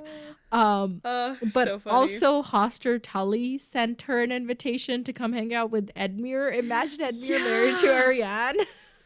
That's crazy. All of the people in this chapter, like, even down to, like, the very last one, is just, like, I cannot imagine Ariane with any of these people. Yeah. So, it's, like, her dad like, would deny... Willis? Like, that was Sansa's dream. Yeah. Like... Yeah, her dad denied her, like, the invitation to River Run, and... Also, she tried to sneak off to Highgarden on her own to go meet Willis, but they were caught and, like, brought back. Oh my god. See, it's so funny because I think, like, it's like her whole life she's like, my dad wants my brother and he just ignores me and, like, won't let me do anything, blah, blah, blah, blah. And, like, I don't know, in this chapter, it was just funny to see, like, oh yeah, she already tried escaping and then they had to stop her and blah, blah, blah. It's like I see her side of it where it's like she clearly is, like, someone who likes to, like, go out there and just, like, do something, whatever. Like, she's not, like, a sit at home type of person. She's, like, a go out and do stuff type of person. But meanwhile, he's not telling her anything and he just kind of expects her to sit down and, like, trust that it's right for her. Yeah. But it's like, so I used to think, like, I think before this chapter, I kind of had the perception that, like, he doesn't really understand his daughter very well. And, like, you know, he's bad at, like, understanding what she's about, blah, blah, blah. But from this chapter, I'm kind of like, oh yeah, every time she tried to do something, like, he did kind of know exactly what he was doing. He was just really bad at keeping her in the loop about right. it, he know? He, like, tries to justify it later, like, oh, there's no way that you could have kept the secret. Like... Which is true. Yeah, so... She's way too close with her people. Yeah, so, like, I get it. Like, but I also get Ariane's, like, reactions. Like, you see that letter from your father to your brother that's like, I'm replacing you, basically. And then he's never teaching you anything and you feel like you're being left to fend for yourself. Like, yeah, and also, like, he's bringing you the worst marriage proposals. You're like, this is what you think of me? Like, you know? Yeah. So I get both perspectives, but it is so cool to, like, you know, like, have it all be revealed and it's like, oh my god, okay, so you think he was doing nothing, but really fucking coming. He was doing literally so much. Like, he was doing the most. Yeah. Which is so, like, it's so funny because, like, once again, to contrast it with, like, Oberyn, right? Like, she's constantly always contrasting Oberyn with Doran. She's always like, look, Oberyn did so much and Doran's doing nothing. And it's so interesting to kind of see that same thing play out of, like, no, you just could see what he was doing. But Doran was just kind of, like, such a sneaky bitch about it. Like, how? Like, and now I kind of want to go back to the or was it? No, it wasn't the was prologue Ota's chapter? No, it was, like, the first or second, like, a couple chapters after that. because you know how the way George R. R. Martin wrote it was like we saw Hota first, Yeah. and we kind of saw Doran from his perspective, and like Sand Snakes from his perspective, and how like he kind of felt like an outsider, but he was like doing his thing, and then we saw Eris, and now we saw Ariane. So like we kind of got like everyone's thoughts on Doran, and now we actually see what Doran was thinking. Yeah. So I kind of want to go back to Hota's thoughts and be like, was Hota more perceptive about it? Because he would probably spend the most time with him, right? So maybe he was like, I don't know, I want to see if there was maybe some sort of comment there about like, oh, like, Doran seems like he's doing nothing, but I see his schemes. Like, something. Well, like, nothing along those kind of lines, but just something about how, you know, the kids don't value his patience. They don't understand him. Oh, he did? See, yeah. Well, maybe not those exact like words. He might have said something like that. Yeah. Like, oh, they don't get it. Like, they're very impatient. Yeah. Yeah. It's interesting, though, to kind of, like, be like, oh... Yeah. This might be like a cool guy. I just wouldn't have expected it. Yeah, so where were we even? Just like, terrible marriage proposals. Nobody tells her. Father issues. He would sooner shut me away and forget I ever lived. Yeah. Like, that's the thing is like, okay, you didn't have to tell her all your plans, but you could have maybe communicated a little bit better that you do love your daughter and think she's capable of leading this place. Like, yeah. Oh, yeah. Like, communication is just not a skill that they're. Because, like, she saw the letter when she was super young, right? But there would have been so many opportunities since then to at least, like, but he didn't know that she saw the letter. Ruler. No, but even without the letter component, like, I don't know, it's good to affirm that you think your kid's gonna be a good leader after you. You know what I mean? Like, that would just be a good thing to be like, I definitely agree with that. Yes. Yeah.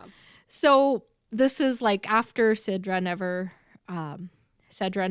returns, she like really kind of loses hope and goes into a state of despair, which also been there. Like, this is like she stops eating. All she does is sleep, and like one day she like goes and throws her food out the window, and that act is so laborious that she then sleeps for the entire rest of the day. Like, I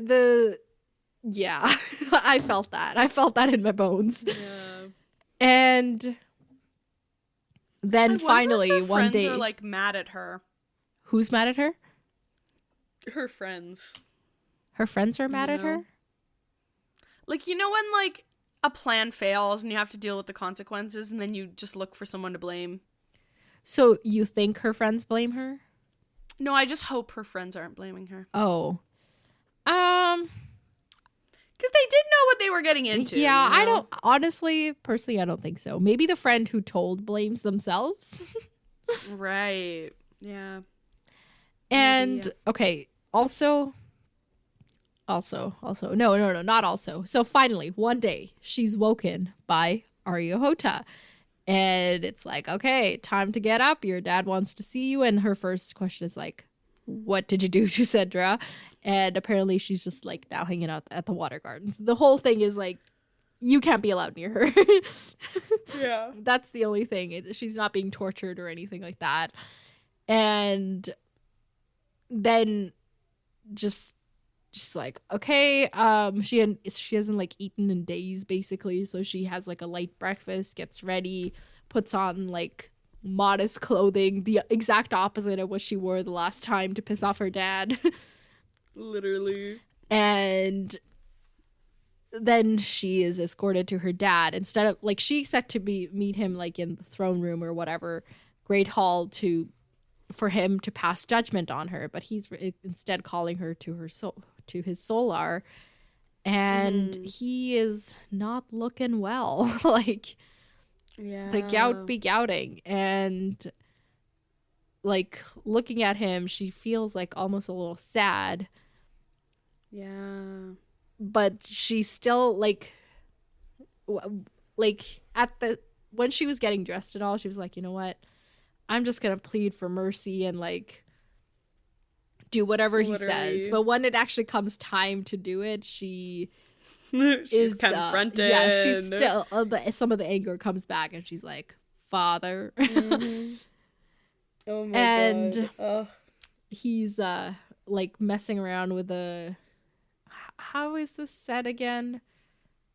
Savage? Savage? Sivas. Okay, let's just say Sivas. Something like that. Sivas Yeah. board, and he's like, "Oh yeah, I left you one in your room." And she's like, "Yeah, but who was I gonna play with?" And he's like, "Well, maybe you should have Yeah. played with yourself.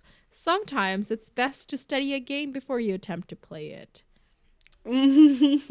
And then he's like, "Do you know how to play?" And she's like, "Yeah." No, he says, "Do you know the game?" She says, "Well enough to play." And he says, "But not well enough to win." Damn. Harsh. And she just got burned. yeah, this is when he's like, "My brother," this is when he does the compare and contrast. "My brother loved the fight for its own sake, but I only play such games as I can win." So he's like me. He likes to plan everything out and then like only take the risk if he's like, you know, more certain about it than very not. strategic. Yeah. Yeah, very risk averse. Like I think that may still be a flaw. Like I know that I'm very risk averse, and that can be a flaw, and that can be a not great thing for me sometimes. But when you play the Game of Thrones, maybe you need to be a little risk averse, you know? Yeah. And then it's like, okay. Then he gets to business and he's like, "Why, Ariane? Why did you do this?" She's like, "For our honor, for our house," and all of that stuff. And he's like, it was stupid. And what were you thinking involving Darkstar? He's probably the most dangerous man in Dorne, which, okay, I guess.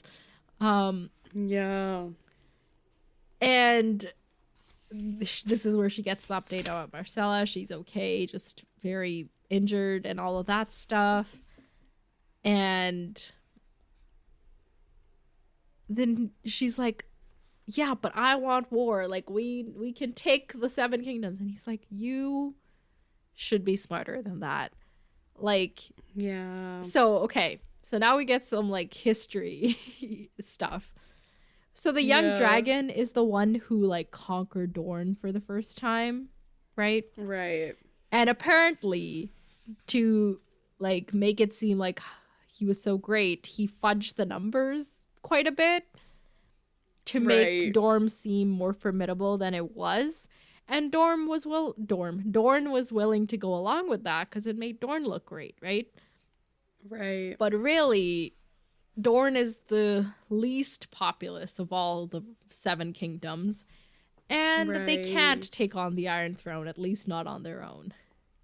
Right. Oh my god. So he's like, "Yeah, you should know that as Princess of Dorne." And then she's like, "But okay, so if you knew," like, first she's like, "Who told you?" And he's like, "I'm not gonna tell you, and it's good that you don't know. Just stew on that for a bit." But then she's like, "Okay, if you knew, why did you let us like take it as far as we did?" And he's like, "I knew, but I found it hard to believe. You're still my daughter. I had to learn the truth." So he's like, "I regret that I let it go that far because now I've lost, like, you know, Eris Oakheart and Marcella's injured, but I didn't believe you would do this against me," which is so yeah, like that's so silly. Like you really you gave her nothing and you really thought she wouldn't. Well, no, I just found it a little bit heartbreaking, actually. I didn't find it to be silly. I think I don't know. It's that lack of conversation, communication, and all of that. So, yeah. So she's like, "Okay, fine." And he's like, "You're not going to ask for leniency?" And she's like, "No, I only ask for leniency for my friends. What they did out of love for me. And they don't deserve to be imprisoned." And he's like, "You know what? It's fine. Don't worry. They're not imprisoned. They're actually here, and there. Like, they're fine." One of them's like actually hanging out with her mom now, all the way in Norvos. Garen is going to Tyrosh, and Sylvia is obviously married, which we did hear before. And then he Yeah. asks her, how did you convince Eris to get on your side? And she's like, well, I fucked him. I fucked him, father. Which is such a funny And sentence. his response is like, I'm sure you did everything you could to stop him from dishonoring his spouse. Oh, God. See, there's, like, certain things where he's so perceptive about her, and then there's certain things where he's like, well, it couldn't have been, what? What? No, I think he's being, like, sarcastic. Right. So... Oh, I thought he was just, like, you know when, like, dads get uncomfortable with, like, any talk of, like, their kid, like, doing anything. I thought it was just him being like, well, it couldn't have been you, right? Like, no, you know? I think he very well knows it's her, and like all of, like that's fine. I think he's just more like, okay. And then and before that, like, she was like, well, you wouldn't do anything to my friends. You'd make an enemy out of their houses. And he's like, I dare more than you dream, but leave that for the nonce. Which was, I was like, what? What? What do you mean? Yeah. And yeah. Bro, it took her 6 months to get Eris on her side. Yeah, to seduce him, apparently, because he was quite devoted to his vows, it seems like. Yeah. And he was bad at rizzing her up. But, so... Okay, this is what we learned. We did know this. Balon Swan is on his way with the skull of the mountain, right? We saw Cersei send it off. But what we didn't know is that Balon Swan is like being distracted along the route by all the Dornish bannermen, so that they can buy Doran more time to figure out a story for Marcella and everything. Oh my god.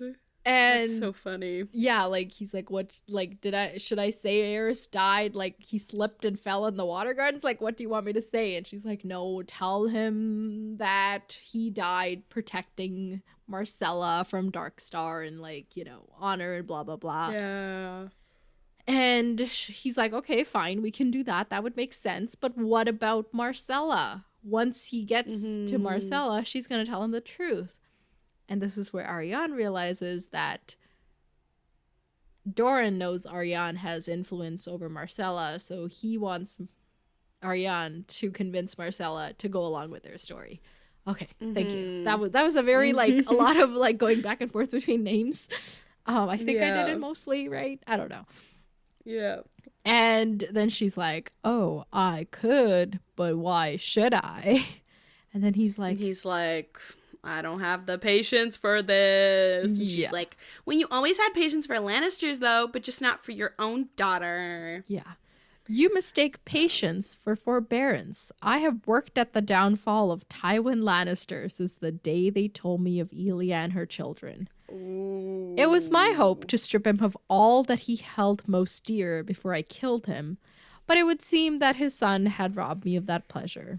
At least I take some solace in knowing that he died a cruel death at the hands of his kid. Be that it may, he's now in hell, and if you get your way with this war, a lot of people are going to join him.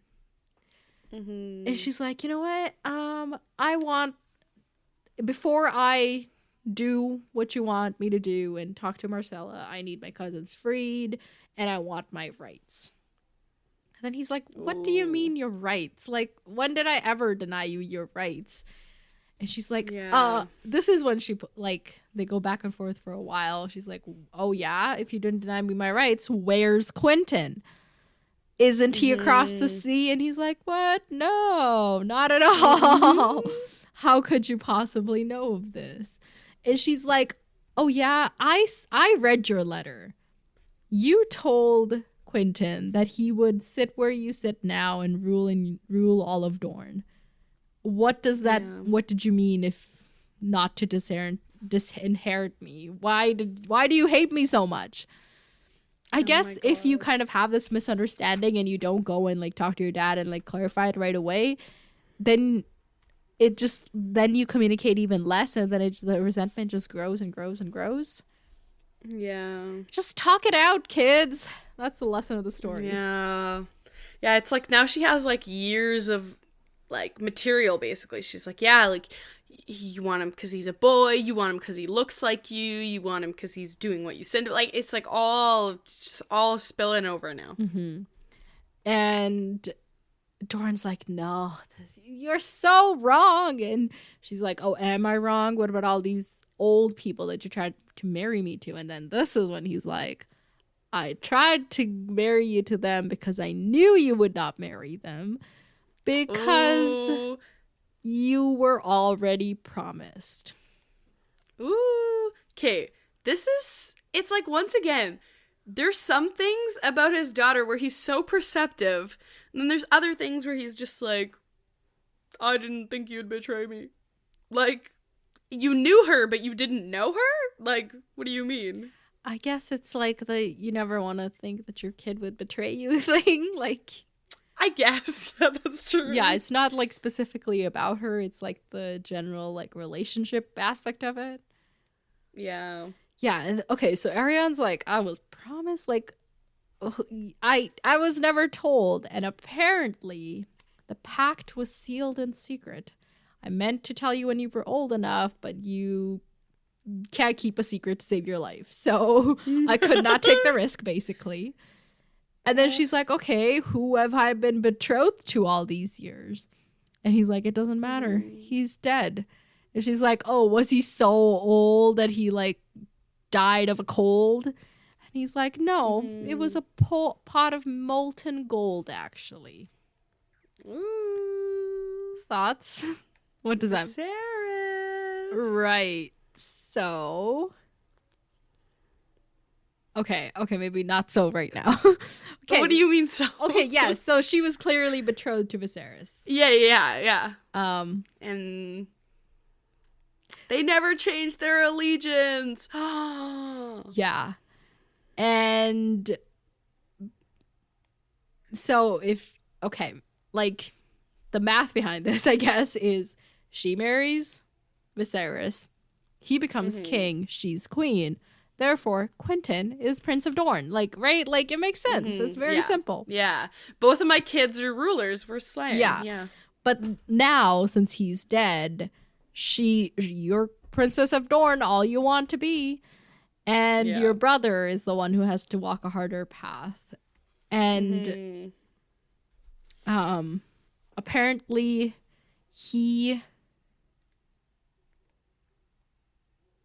what is it?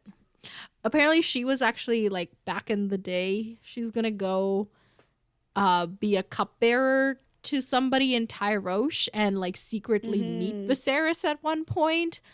But because her mom didn't take Quentin being sent away so well, he didn't want to do that to her again. So that never came to fruition. Low-key may be a good thing because Viserys ick. I know, like, Doran's plans got spoiled and, like, oh, their dragon, like, partnership won't happen. But, like, maybe for Arianne to not be very married to Viserys is probably a good thing. Right. So, yeah. So, obviously, he's dead now. That can't happen anyway. So, she's going to be, queen, Princess of Dorne. And her brother now is across the sea with Cletus Ironwood, Maester Kedry, and 3 knights. And he's on a long and perilous voyage with an uncertain welcome at its end. And he has gone to bring back our heart's desire. And she's like, well, what's that? And he's like, vengeance. Justice, fire, and blood. Bitches. Bitches. I don't know. That was mine. In case anybody was curious, that was me adding that on. George R. R. Martin does not say bitches here. As he should, though. But like fire, vengeance, justice, fire, and blood is like such a baller line. Yeah. Oh my god. Okay, so what do you think Quentin is doing? I think he's, huddling on over to Dany. Huddling? Is that what is that verb? I don't know why I said huddling. Okay. I know huddling isn't huddling. Maybe hustling? Maybe. I don't actually know what I was trying to say. He's, walking on over to rowing on over to, I don't know, shipping on over to, okay, moving on. He's getting to Dany, and I think he's gonna become one of the heads of the dragon. So he goes. I don't know if that's what, okay, hold on. So I don't know if that's what he's going there to do. That's what I think is going to happen. Okay, so what is he going there to do? Okay, like, maybe it's like, hey, Dany, bring over the dragons. Let's avenge, like, your brother's death. Let's avenge, you know, my uncle's death, my aunt's death, your aunt's death. How are they related? Because they're not really. Elia was their sister. Elia was Dany's sister-in-law. Okay, yeah. Okay, yeah, sorry. Brain got confused. And there's like some Targaryen Martell marriage back in the past. Okay, yeah. Yeah, I think it's either like, give me your dragons, I'm gonna do what's best for the house. But or why like, would, like, what does he give it? Like, what? I don't know. You're what does not he have saying to the give? obvious thing, okay, and every time you don't say it. Army, fight, get you your throne. And he gets we got what? people just revenge to join you. Sorry? He gets what? Just revenge? Who gets what? Just revenge? Quentin. Marry her. Okay, thank you. You didn't say that. We've been how talking else for would 5 minutes. How else would he become a dragon head without marrying her? I thought that was obvious. Well, you didn't say it. Okay, well, yes. That's why he doesn't need to be heir even. Like, okay, you know. Listeners, were you not waiting for her to say it? Okay, fine. I get it, but I also get my side of it, okay? Because in my, like, I say it, I forget what I've said out loud and what I've thought, so sometimes I forget to say the thing. Okay, let me just lay out all my thoughts then. Okay, so Quentin, rowing on over on his ship, gets to Dany. Okay. Hey, marry me. So then, they marry, he becomes a dragonhead. But he doesn't, I don't know if he knows. So is he gonna, like, ride a dragon then? Possibly once they get big enough. Yeah, totally. Okay. Yeah, and so, you know, it's a good deal. They've always tried to keep it in the family, as we know. Yeah. So this is good. And it's also like, you know, it's like revenge for Elia. It's revenge for Rhaegar. And like, you know, Doran, it's like a whole kingdom. You know, they have their people. Mm-hmm. And then Dany's got dragons, and Dany's got, you know, being the last living Targaryen, or that we know of for sure, the last living Targaryen, whatever. So it's a good deal. But, okay, so I guess I was wondering, like, how this deal, like, would have sort of happened. Like, who was it that Dany and Viserys were staying with when, like, she had that house that she really liked? Was that, like, the Dairies or something? Or, like, what was it? Oh, when like the house with the lemon tree. Yeah. Okay, so they were smuggled out of Dragonstone by Willis Dairy. It starts with a W, but he was like a knight, right? And he died. And those were the Dairies who, like, kept up, like, Targaryen paintings until Robert got there, and, like, all that. Yeah. So the Dairies, we knew they were kind of, their allegiance hadn't really changed. Right. Okay. Yeah. But he died. And then they kind of, like, went from place to place for a while, and then eventually ended up in Pentos with Illyrio, right? That's his name. Mm-hmm. And then married to Drogo, and we have been with her since, you know? Okay. You know what? This also is interesting to me, because you know how we were always, like, we always didn't quite know where, like, Varys landed? I feel like Varys might be part of these schemes, too, because it was always the thing of, like, because it always was like, hey, it feels like maybe he's on the side of Dany coming back, but it also feels like in the meantime he's supporting the Lannisters, so what's that about? So honestly, now I'm starting to think that, like, maybe he was in on this scheming and stuff too, and that's where the Illyrio connection comes in, and why specifically Illyrio took them in, because then that would, like, it would be like Doran to Varys to Illyrio, but also Doran to, like, it's all the people coming together that were scheming. This is a good scheme, though. I like this. Because we have definitely talked about it before, where it was like, when Dany, because I remember us distinctly having a conversation where it was like, okay, when Dany comes back, who's gonna support her? And I think all we could come up with, or like I could come up with, I guess, because but like all we could come up with was like Daenerys and then like the Martells. But Oberyn made that pretty obvious. So I guess like it was actually an underground scheme this whole time. Yeah. That's so cool. I like the question is, or not the question, maybe the comment. Daenerys doesn't seem to know about the scheme. Like, we've been in her head. Well, Quentin can tell her now. Like, okay. Hey, we'd been planning this. Like, we were taking care of you. Yeah, that's totally not made up. Cool. Thanks for coming. Let's get married. Well, he'll probably have to convince her a bit. I don't know. But I feel like once if he gives, like if he very clearly, like, okay, I guess I just assumed, like, okay, she's gonna know it's actually Quentin, because he's gonna know way too much about the Martells and all the details. Like, he can prove he's Quentin. And then, okay, he proves he's Quentin. Now he has to prove, like, his intentions and, like, whatever, right? But, like, he can probably, like, stay with her for a bit, you know, like, slowly winning her favor before he reveals all this. And then maybe, like, I mean, Barristan isn't dead yet, right? No.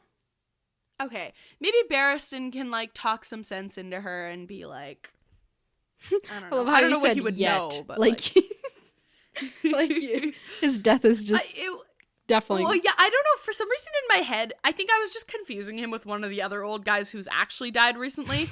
So in my head, I just was like, confused. Old guy. He is literally Barristan the Old. Oh no, Barristan the Bold. He's Barristan the Bold, but I think to insult him, people sometimes call him Barristan the Old. Oh, okay. For a night, he's old. But he's probably like in his 60s, you know? Right. Okay, got it. Okay. Yeah. Yeah. This is such a fun... this makes me so happy, because this is one of the few stories where we can actually see what happens after, because then we're going to have Dany chapters. Do you know what I mean? Right. Like, usually when they keep ending, like, Brienne with a cliffhanger or something, it's like, well, Brienne isn't going anywhere where we see someone, you know? Right.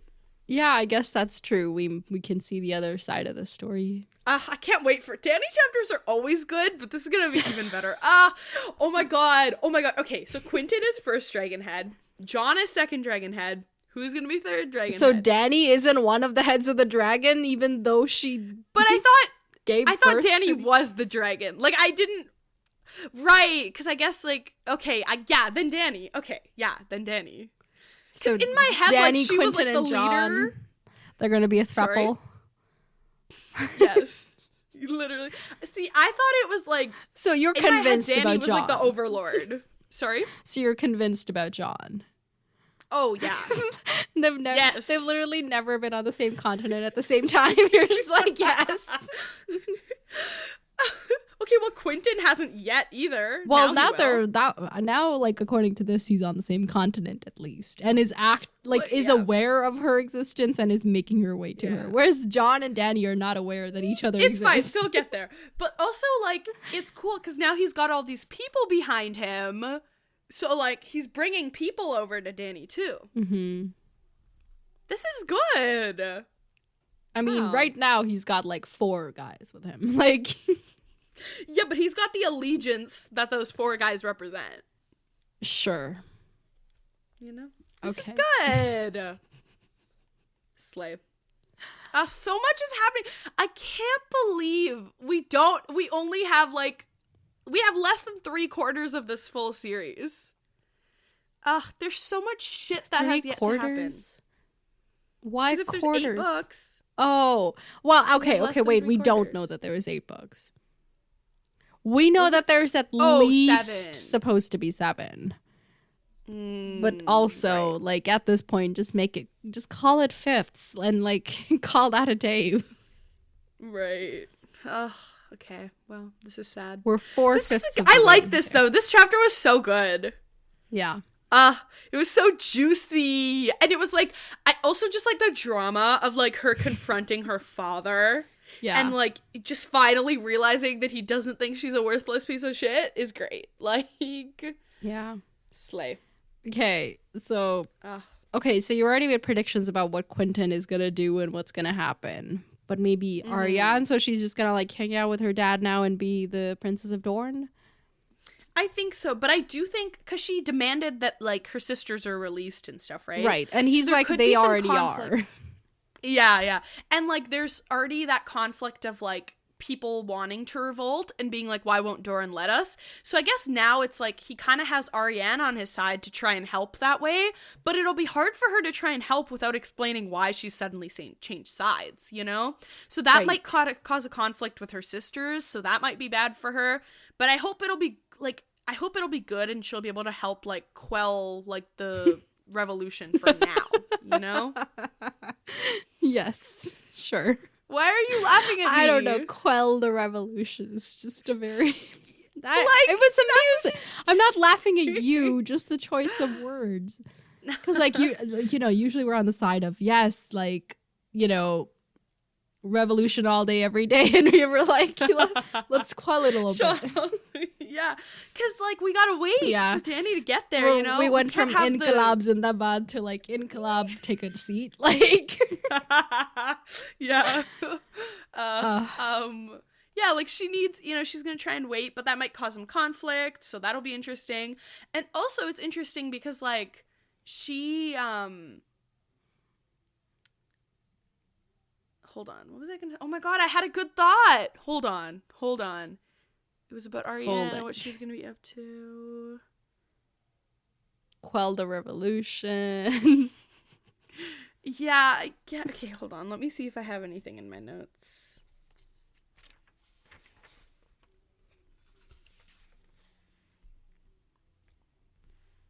Oh, the thing I was going to say is just about Marcella. So she's got to get Marcella on the page to be... Right. But I think...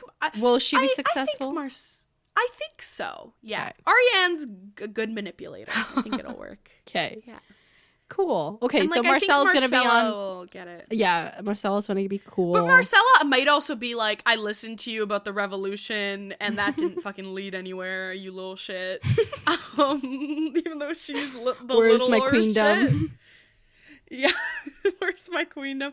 Yeah, I think she might, but she might be like, oh, this will help keep peace between, like... the Lannisters and us, and don't you want like if she admits to her mistake and is like, I was being stupid, let's just make this like go over well, she might listen. But the problem that I anticipate is the Dark Star shit, because he's still out there. Like, is he gonna, like, you know, because he knows the truth, so, and I feel like he's kind of one of the only ones who would now like try to reveal the truth, like, because everyone else like can kind of be Cersei silenced. Yeah, because everyone else can be silenced, but not necessarily him, because he's gone. Right. Yeah. I don't even know what to ask you to predict on in terms of Darkstar. Like, what is he up to? Like, what could you possibly say? Know. Like, yeah. Yeah. So that's why I'm not even gonna ask you. Like, I don't even know the man. Yeah. Literally no thoughts. Okay, so what are we predicted out with this chapter though? I think so. Okay. I think we've gotten all the like major points. Yeah. Yeah. Let's yeah. Oh, by the way, listeners, if you ever want Harmit to predict on something that I forget to ask her to predict on, we don't usually read the chapters until like the day of we're recording, and we usually don't record. If you do it within a couple days of the episode dropping, you can probably get her to predict something before her actually having read it. That's what I'm saying, right? So, exactly. Yeah, fill in our gaps, of which there must be many. Oh, wait.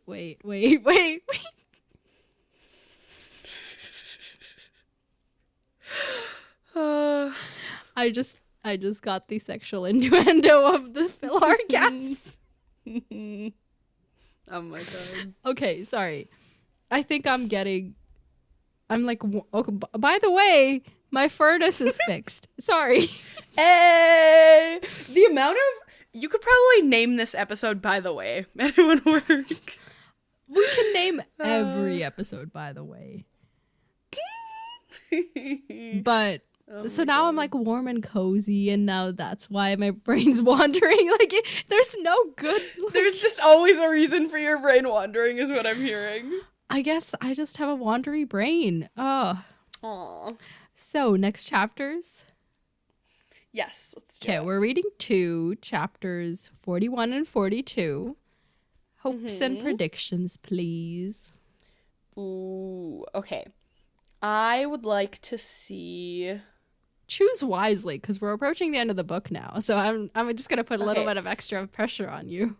I'm not going to choose based off of who I think it'll be. I'm going to choose based off of who I want it to be. Okay, sure. Brienne. Okay. And Asha. Oh, Asha, right, because she absconded from the island, and we never heard from her again. Okay. Well, chapter 41 is Elaine.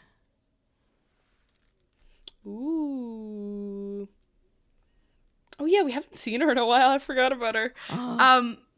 The last chapter was like her seeing the scheming and stuff, right? Yeah. We were convincing the guys to get on our side. Mm-hmm. Well, and Cersei did say he was still in hot water, so maybe the deal didn't totally go through, and we'll see the result of that. We'll see them still trying to challenge him, or like, Maybe. oh my god, maybe Tyrion shows up again. In the Vale? Yeah. Okay. He's mountain men friends. I guess, but you never before this indicated that to be a possibility at all. You're really just throwing. Well, it suddenly hit me as I was speaking. Okay, all right. Tyrion and Sansa back together again. Dynamic duo. Yeah, power couple. Okay. Chapter 42 is Brienne. Thank God. Okay.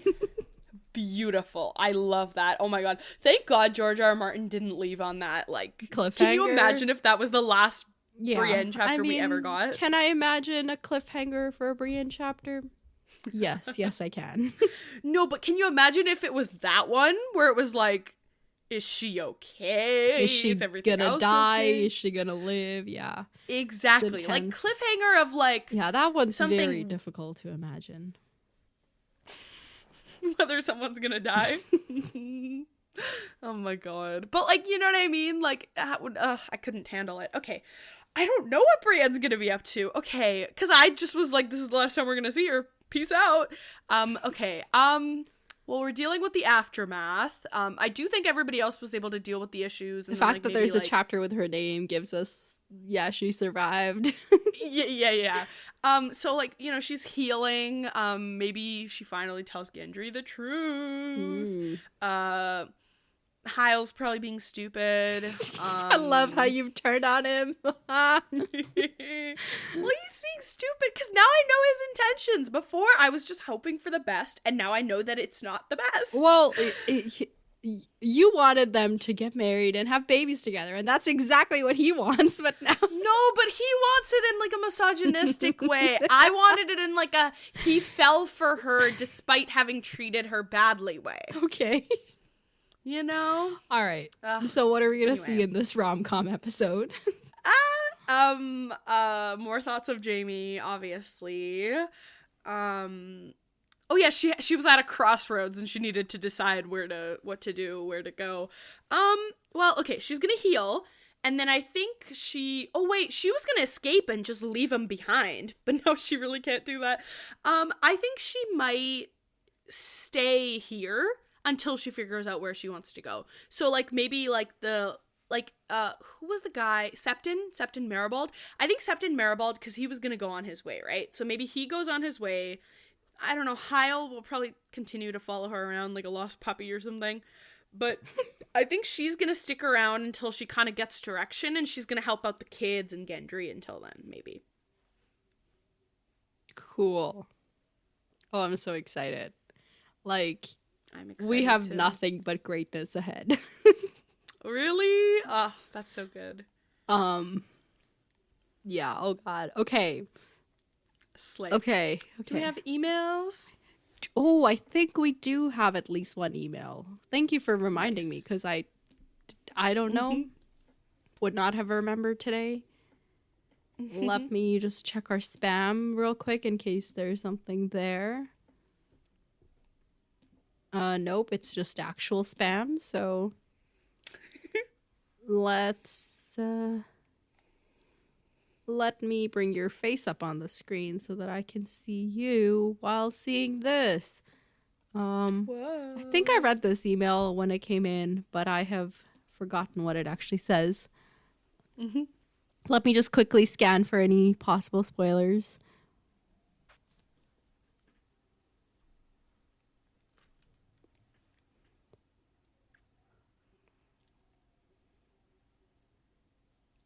I think we're good for spoilers. Okay, ready.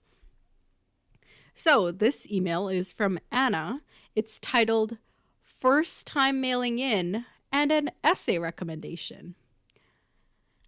Dear Nav and Harmouth, I found your podcast a few months ago and have finally caught up now, just in time for some of my all-time favorite chapters of the series. Yay! Oh, that's so good. Mine too. These are good. Yeah. I have to say, it's been such a joy listening to you guys. There's something so lovely about experiencing the books through Harmouth's unspoiled eyes. You can really feel a genuine excitement about the whole things. It's so much fun to hear.